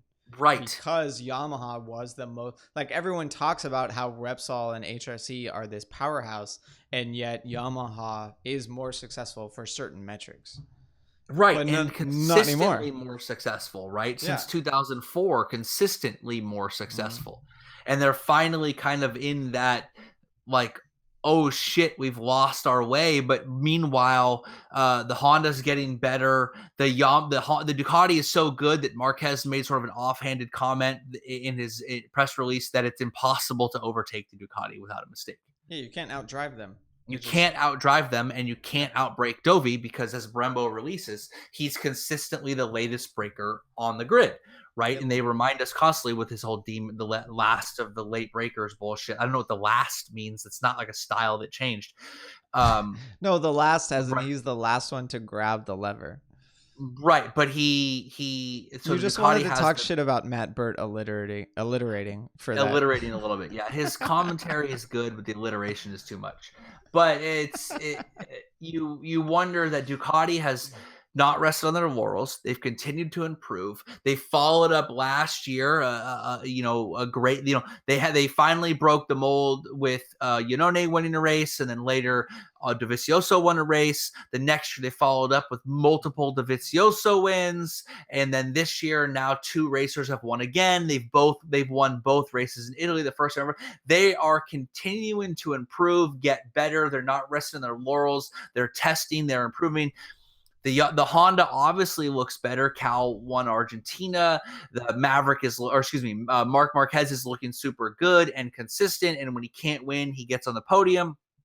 Aside from two or three factory racers have won races and are having podium performances. Correct. But the thing that I need to know from you in the comparison of Yamaha Ducati is, how long was the last Yamaha slump when it came to performances like this? I don't remember the exact number of races because it was significantly less races per season, but they have surpassed that number. So this is a longer drought. We're talking like the 2003 era, right? Where Carlos Checa, riding that thing, Biaggi riding that thing, right? You're talking about a drought that Rossi built his storied career like on resurrecting Yamaha by coming and winning the title after a winless season, right? Like that was like why he's the GOAT. You know what I mean? Like he left the greatest bike on the grid to go to the worst bike on the grid, and he wins the title in his first year. Like worst, but you don't understand what I'm saying. Like him and Burgess and the team, they turn it around on all of that stuff. Now they have actually gone a longer number of races than they did during the drought that was so famous that Rossi made a career out of it. It's a bad look for them. And I mean, and it's just more shades of Ducati because Ducati doesn't have that history of terrible droughts mostly because of Casey Stoner. But Ducati spent a lot of time trying to recover the form that Casey Stoner seemed to be able to produce out of that motorcycle.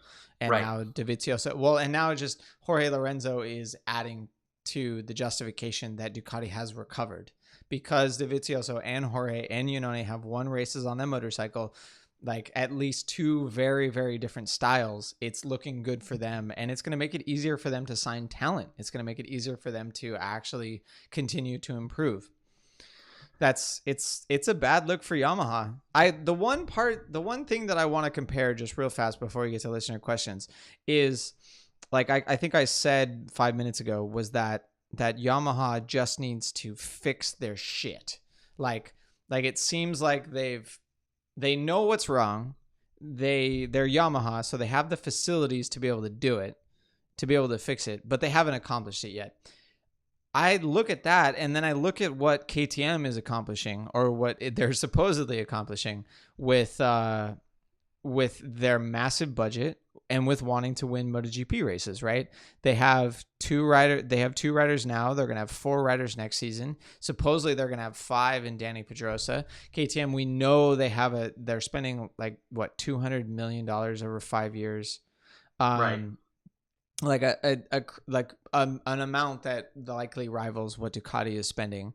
And like with Mike Leitner and Dani Pedrosa having previous experience, and Dani Pedrosa doing the testing, right? And Mika Kallio, 6 riders, right? KTM is putting in the effort to close that gap. And could you imagine if KTM surpassed Yamaha in the team standings or in the championship standings? Yeah, I mean, in Yamaha's defense, they recently announced that Jonas Folger will return. He's going to be part of a European-based testing squad that's a little bit separate from the Japanese factory. So we have a podium contender that's going to be, kind of in the same way that we've sort of seen Michele Pirro.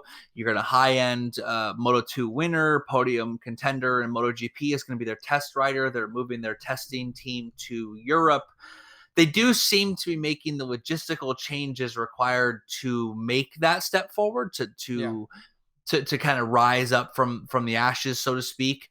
They seem to have recognized the problem. There's been some talk. They've brought over Magnelli, Morelli engineers. Some of the World Superbike guys have come over. They That one dude that they said, like, oh, he needs time to like learn the software, and then he's gonna be amazing. Like they tried to bring in a ringer for the software. Right. And that's fine because Honda did the same thing. Honda famously poached Yamaha, brought in the ringers, poached the team.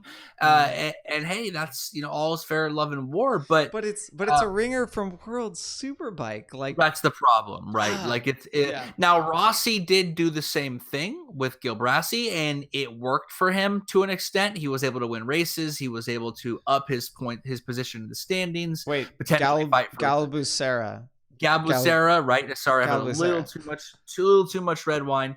But the Louis C.K., right? He looks exactly like Louis C.K. It's so weird. Doc from Back to the Future. He does look like Doc from Back to the Future too. So it's not like bringing a guy from that position is the worst. I mean, at some point you have to try new things and see if someone else can figure it out. But they're not ignoring the problem. They're making the changes we see. So can KTM or will KTM surpass them, or could we imagine it? I'm not so sure, because Yamaha has had problems. They rose back from 2006. They rose from 2003, right? They re-signed, they rededicated, and it worked. Can they come back? The riders are too good. The team is too good.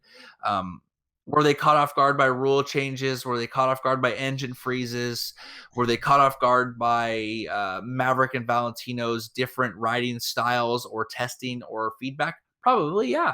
But I don't necessarily think they're going to be surpassed by KTM, because KTM has not continued to increase in performance in the same way. Yeah, there's no trend for KTM yet. Right. They're still too new to develop that. And I mean, and to be fair, KTM has minimal experience with cylinder, large engines, and fancy electronics. And they're kind of learning as they go. The cool thing that I think about them is they've put all the building blocks in place. They've done everything they possibly need to set themselves up for success. They just have to do it. Right. So I'll be watching KTM next year more than I'm watching Aprilia. Like right, who Aprilia cares about Aprilia? Just stop. Just quit. Just quit. Just go race Moto3. I don't understand. Like, you built your whole reputation on winning Moto on 125, 250, all this. Why are you racing MotoGP with your shoestring budget, your fake factory team, your no money, and all, and your lack of single eyebrow? Like, you need a unibrow to win.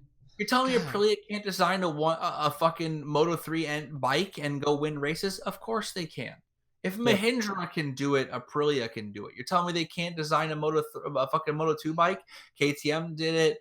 MV Agusta is doing it. I mean, Aprilia built their career, their prestige, their pedigree on winning lower class championships, and that's perfectly fine. You don't have to win a MotoGP championship to be a marquee that people respect and desire and want to ride. Go win Moto3, go win Moto2, be competitive. And they're if they were to win like next year or the following years, their wins would be dramatically more respected because it's not the Piaggio group like taking over the entire class. It's not Aprilia versus Derby, which is the same thing, right? Right. Like they would, if they could win against everyone, against KTM and Honda, it would be amazing. Right, and KTM already proved, like, KTM didn't get into MotoGP till their Moto3 team was good. They won some championships. They looked good. They won the inaugural Moto3 with Sandro Cortese. They had a lot of good riders. They were winning tons of races. Like, and then they struggled a little in MotoGP, and they launched a Moto2 team to help be a feeder class, to help get trellis frame engine work and all that. Like, it seems like Aprilia put the cart before the horse, so to speak. Like, go back and just try to win Moto3 races and then build from there. Because right now the team is kind of an embarrassment. Bradley Smith is going to go test for them. But, at one point the boss of Aprilia said they're still reeling from the signing of Sam Lowe's. And it's like, bro, like, you guys fired him after 1 year. You can't use that excuse. The reality is your team has fallen apart so bad that you're going to get Andre Iannone, but man, like, you're the ruiner of careers at this point. Not this, you know what I mean? You're not somewhere anyone wants to be. It's just musical chairs, and that was the last one. I feel like you just accidentally threw shade at Andre Iannone.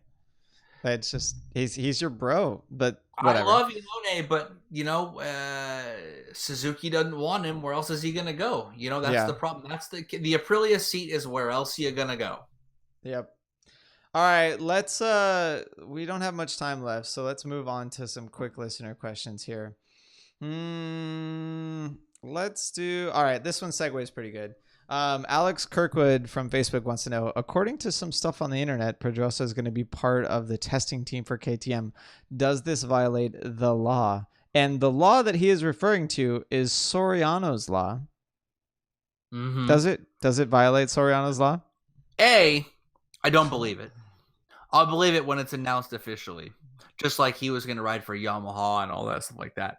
But if he doesn't race the bike, then no, it doesn't violate, because he'll never race for anyone but Repsol Honda.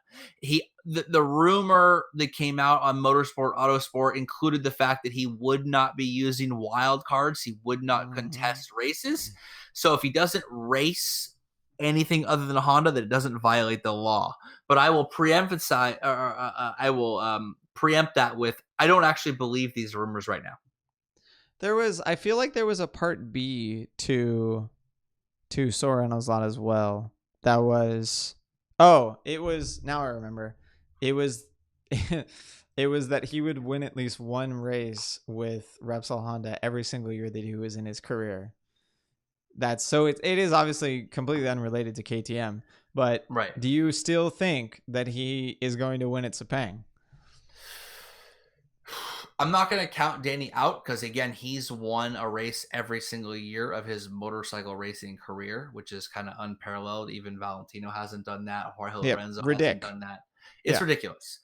But, man, he looks like he's done. He reminds me of what Roger Hayden looks like in Moto America this year. He's just done. He's done. He's ready to be done. He's going through the paces, but he's done. And if he doesn't win a race here, I'm not surprised. Which kills me to say it because I like Danny, but he looks so done and so irrelevant. And Cal it's hard for me to think that I don't know, because he could go win a race next week and be like, oh shit, well, he's Dani Pedrosa. He's won like hella races. He wins a race every year. It's not surprising. But if he wasn't ever going to win a race, I suppose the year that he decides to call it quits due to lack of competitiveness and nowhere else to go and moving on, it's like there's nothing left to prove.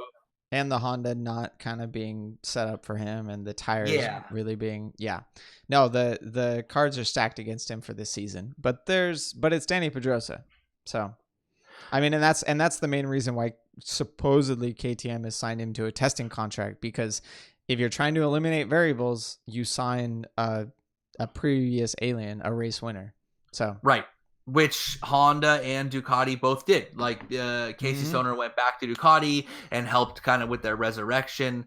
And, these people that are saying that Pedrosa is not indicative of the rest of the paddock, well, they said the same thing about Casey Stoner, and he was able to help Ducati move on. And, if you take one of the greatest, most numerous race winners in the history of the sport, it's not a bad look to put them on the bike and see, because you can't really know. I mean, he could, maybe his feedback doesn't help, we go ahead and Zarco.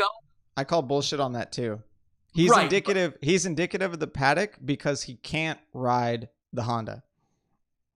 Right. Which is pretty much everyone else. Yeah. If you're not Cal or Marquez and you're stressing that front tire so much that occasionally the hard tire isn't hard enough, you're not a Honda rider. That's pretty much it. Right. Yeah. No, let's all right. Next one here. This one. What gives the commentators bigger boners? Mark Marquez or Cal? from Cal limping it home to a lonely third because he didn't crash had them like fucking full mass. I mean, boom! Like, again, I heard that Cal crashed and in the cooldown lap for Q2. I mean, you're right. To finish first, you must first finish, and you can't be lucky unless you put yourself in a position to take advantage of it. Perfectly earned and legitimate third place. Oh yeah. Golf clap to Cal. Jesus fuck. They were more stoked about that third than Jorge was about his third last year, where he treated it like he just won the MotoGP title. Like, what in the fuck? It's third, dog. Like, you limped it home in a boring race that saw very few, if any. You beat Alex Rins because Rins was on the softs and had to give up to be able to finish the race. He's on the Suzuki. Third. Yeah, and he's on the Suzuki. It's a legitimate third. Known for not being able to finish the race. Their boner for that third was so insane. It was unbelievable. That's why you don't let your girlfriend watch the race, because of that boner for third place. That's right. All right, moving on. Asher Trafford wants to know how much dodgy shit happens in the middle/back of the pack that we normally don't see because the cameras are too busy trying to zoom in on Marc Marquez's side pipe. Yeah. I'm gonna take this one here. A shit ton. And the reason why I know is because it took us how many laps to see the replays of Manzi and Fenati punking each other, and then Fenati like swiping and pulling on Manzi's brake lever. Like they were in like 13th and 14th position on lap 9 or something, and then 3 laps later they fall back to 20th and 21st, and then 5 more laps later then we finally get to see the replays of them crashing against each other and Fenati like pulling some shit that ended his career. Like, That's in Moto 2. You know, like that's probably the class where most of this stuff happens, but in GP there has to be something. We always hear about, like, we didn't even get to see Stefan Bradl taking out everyone in Sachsenring or the round before Right. Silverstone. It just didn't happen. There's so much stuff happening off camera that I'm a little jelly that I'm not there at the races watching it all and being able to see that on. Well, actually, I don't know. I guess you'd have to be in the corner, because does Eurosport show it? Does Sky show it?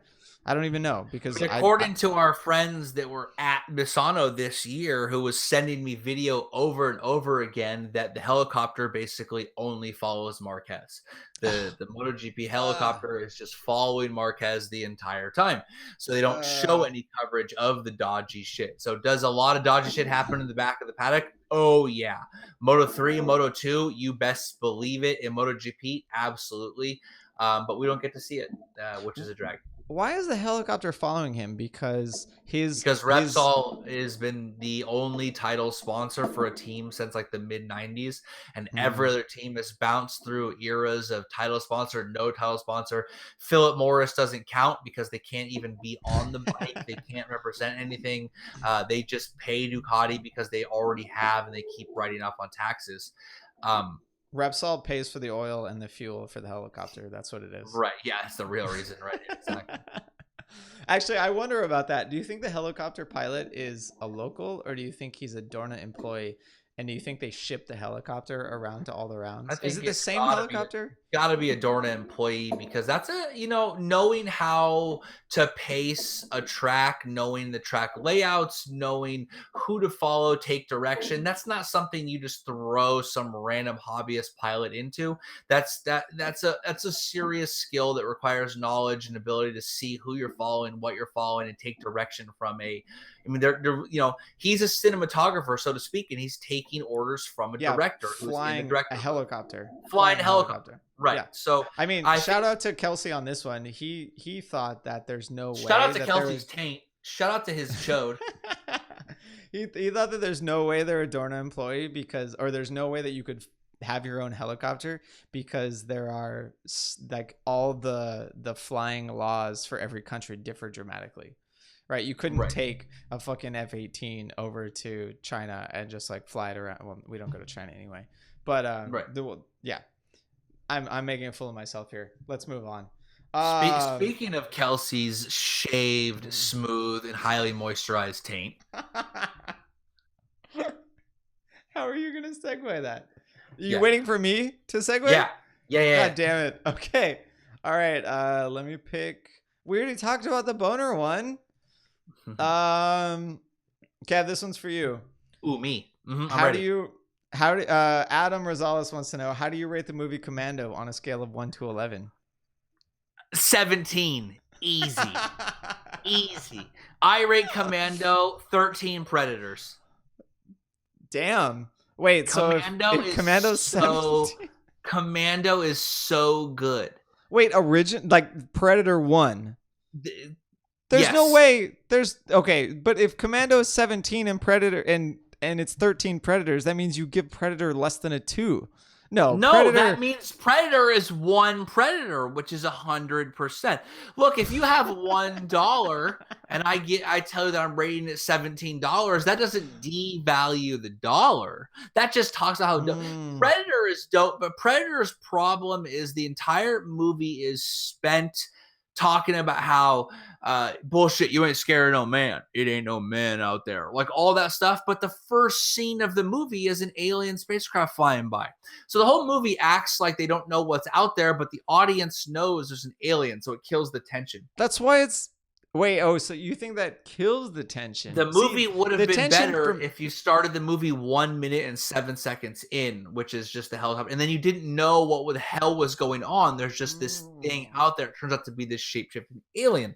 The reveal would be... God damn it, you're ruining another childhood movie for all of our listeners. Shown the thing fly by and then it popped down.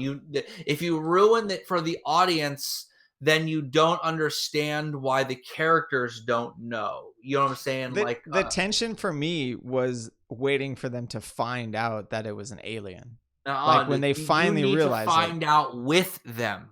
I could see how that would be better. I So, could but see how that would be Commando better. is amazing, right? Because Commando, I mean, I can quote Commando all day long, right? Like, you could smell them. You like keep yourself downwind. You think they could smell us? I did. Like, from the opening scene where he's carrying the log on his bicep, just dominating with the fucking massive guns. It's Alyssa Milano's first movie.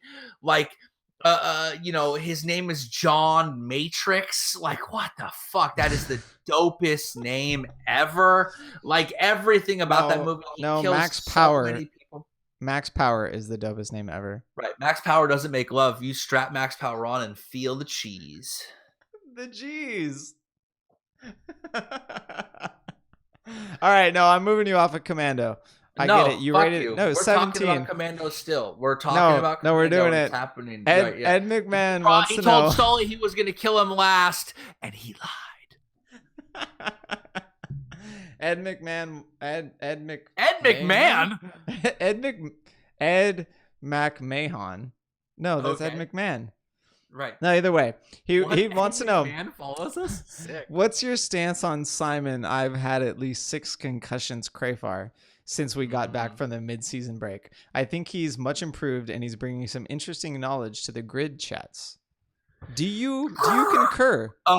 Hey, guys, let me chime in with the podcast and tell you back when I podcasted and I talked to guys and I had to go to the bathroom really bad and I peed in my pants. So what I'm asking you, Rob, is what's your favorite exhaust on your motorcycle, and how does that relate to guys, what Kiwi New Zealand?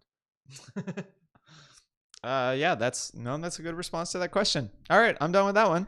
No, I'll answer the question for reals for a second. So look, Simon Crafar's performance is significantly increased. It's quite a bit better. I do enjoy the fact that he stole my line. I do enjoy the fact that he seems to be willing to ask questions that other reporters weren't. My problem is props for that. I love that. In fact, that's the part of being a journalist. My problem is I didn't need him to ruin the broadcast of an entire season to get to that point. Stick him on the Moto3 broadcast, let him cut his teeth. Stick him on the CEV content. Listening to someone learn on the job. Look, I'm sure Simon's a great guy. He knows a ton about motorcycle racing. He's super smart. He's won races. He's an amazing writer. All of those things. Figuring out on the fly how to find his voice, all it did was be a detriment to the broadcast for 2/3 of the season to get him to serviceable. Well, and now we've reached like season 1 of Dylan. Right. So we're still comparing him to the worst of the people that we actually enjoy. I undoubtedly think that he's going to continue to improve, and maybe in 4 years he will be an amazing broadcaster, right? I mean, obviously we were shitty in episode 1. Feel free to go listen to it on Spotify. It's very easy to find. But do I really want to wait for him that long? Yeah, I mean, I'm going to wait. I have to, because I pay for the feed and I like watching motorcycle racing. But yeah, either way.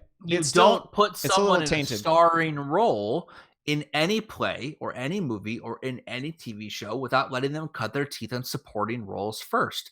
They put him in a position to fail. And so now we're judging him by the fact that he doesn't suck, as opposed to he's really good. That's the problem. Now we're just talking about the fact that it's not horrible. It's not a detriment to the broadcast. He's serviceable. He'll do.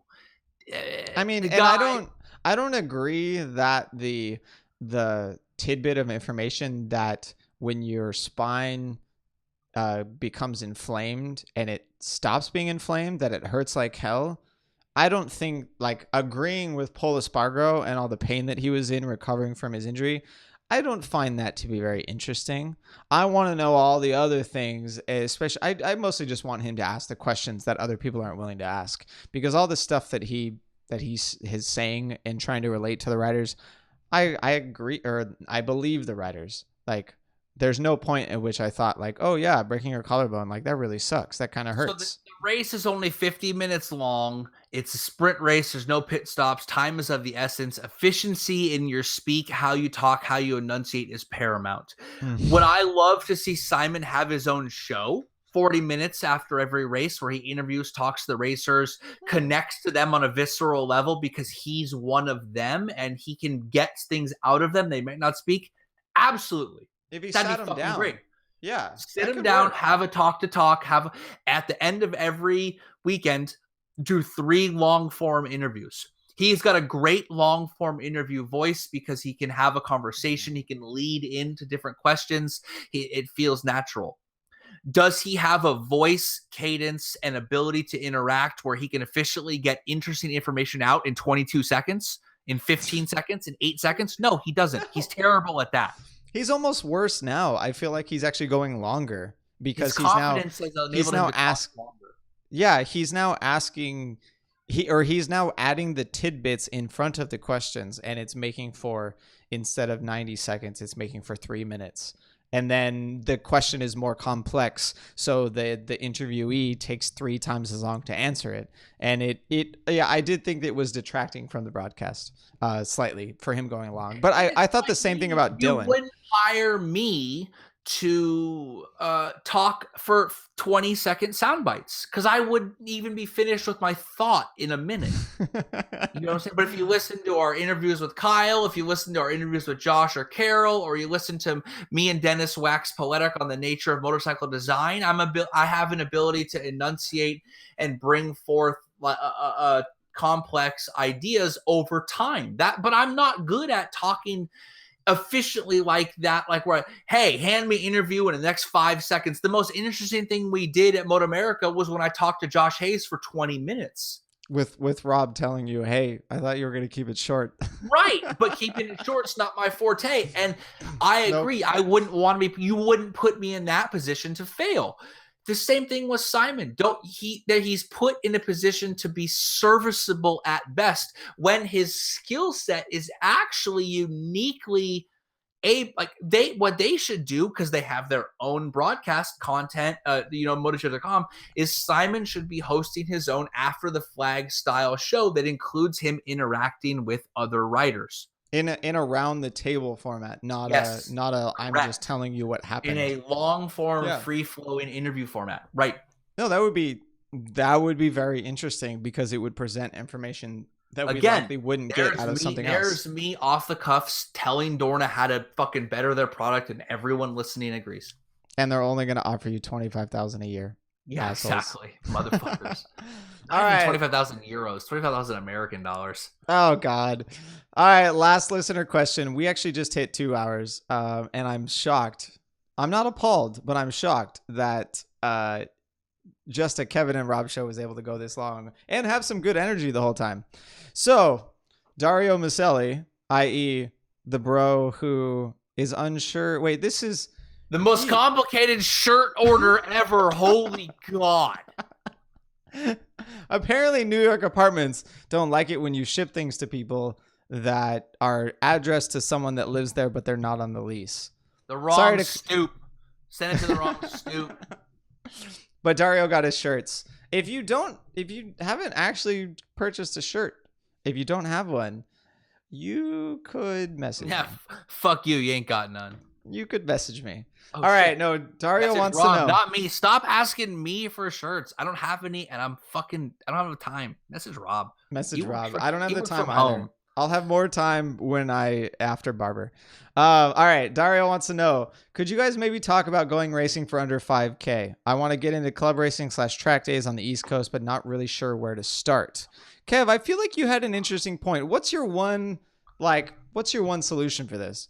Under 5K, first of all, the best way to make a small fortune racing is to start with a large one. So if you want to start racing for under 5K, don't even start, bro. You can't get a bike. You can't get a tire budget. It's not going to work. Go buy a $500 KX 125 2-stroke, throw some shitty takeoff knobbies on it, and go race some Grand Nationals, go race some hair scrambles. If you want to compete on a motorcycle For under 5K, road racing is not the way to do it, but you can do it on dirt. Go get yourself an XR100 or a CRF 150 and throw some heavy springs on it and go flat tracking. I had a 1990 KX 125. And I had a 2000 KX 125. It was the favorite bike I ever had. Favorite non-street bike I ever had. Love 2-strokes. Nothing beats a 125 6-speed 2-stroke. Did it still have yours? Was a 6-speed? Yeah, for straight up. Damn. Yeah. My RM 125 was a 5-speed, but my KX 125 was a 6-speed. That one still had that was still frame still, right?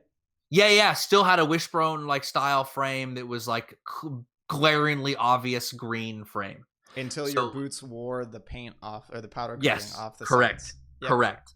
So love that bike. You could do it. If you wanted to supermoto, it's an easy switch. You could run some outlaw supermotos. The reason Rob brought this up, though, is along the lines of our ideas of talking about not just GP, but the motorcycle culture in general, racing, design, all this is we have a friend, a longtime online acquaintance of mine, he'll remain nameless for now, but he was on the show way back in what I guess I would call our first season.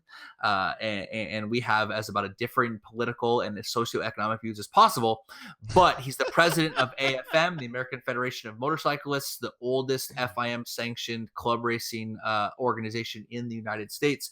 I'd love to do an episode on how to go racing, why you should go racing versus just doing track days, how racing is significantly simpler and more easy than you think, and how most club racing organizations have a wide variety of classes that enable you to get in competing on a motorcycle for inexpensive. Could you do it for less than $5,000? Probably not, but you could. You could. Right?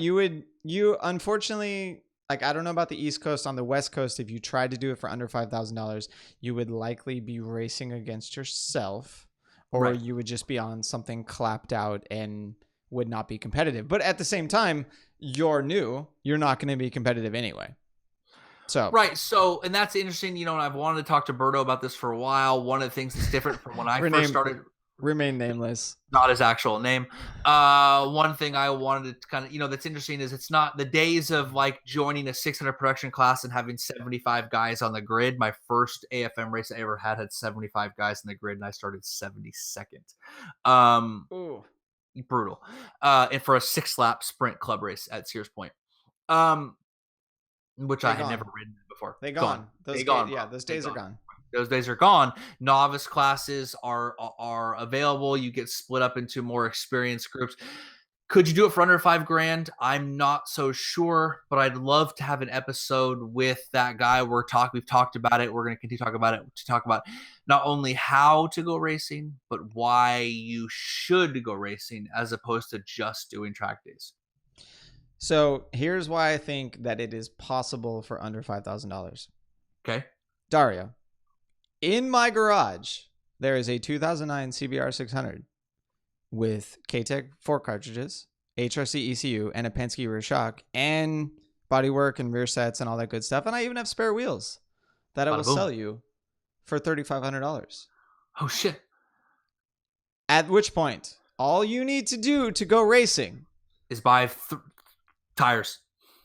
You go buy a set of tires. Maybe you do one track day to practice. And then you go to the race organization and you sign up for their new racer school. So we're at $3,500. A new set of tires will cost you $400, $39.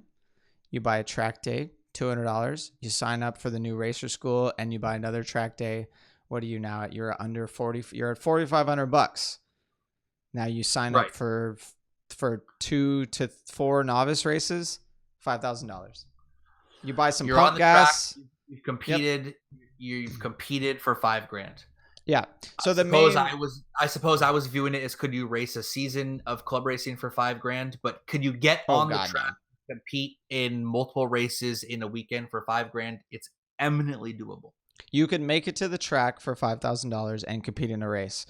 After that, if you wanted to run a whole season at club racing level, $1,000 a weekend is a reasonable cost. Right. After so you run, so I mean on the East Coast, right? The riding season is a little bit shorter here than in Southern California.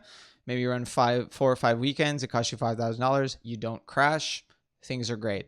The number one takeaway here is there are two takeaways. Buy a motorcycle that's already prepped for racing that you don't have to do anything to. Do not make the mistake of buying a bike and prepping it yourself. Buy a shitty pre-prepped race motorcycle that some ex-racer is selling you.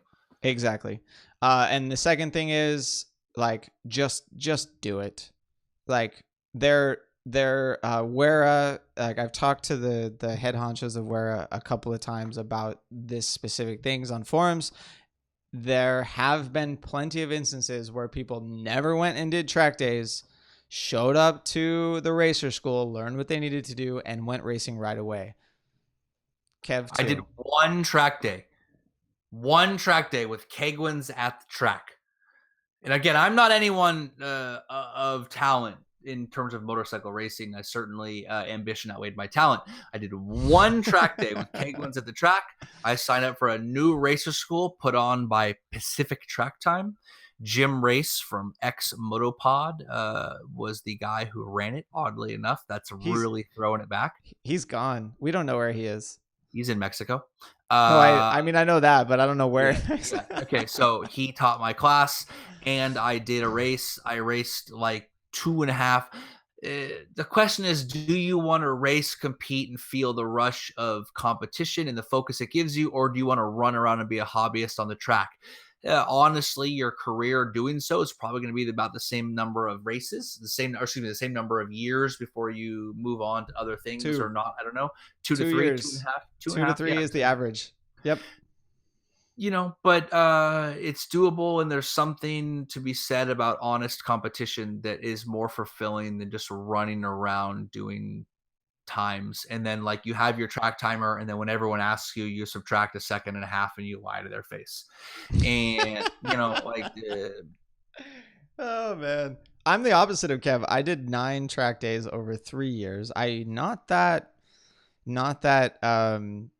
consistent, right? Because I was in college at the time and I had zero money.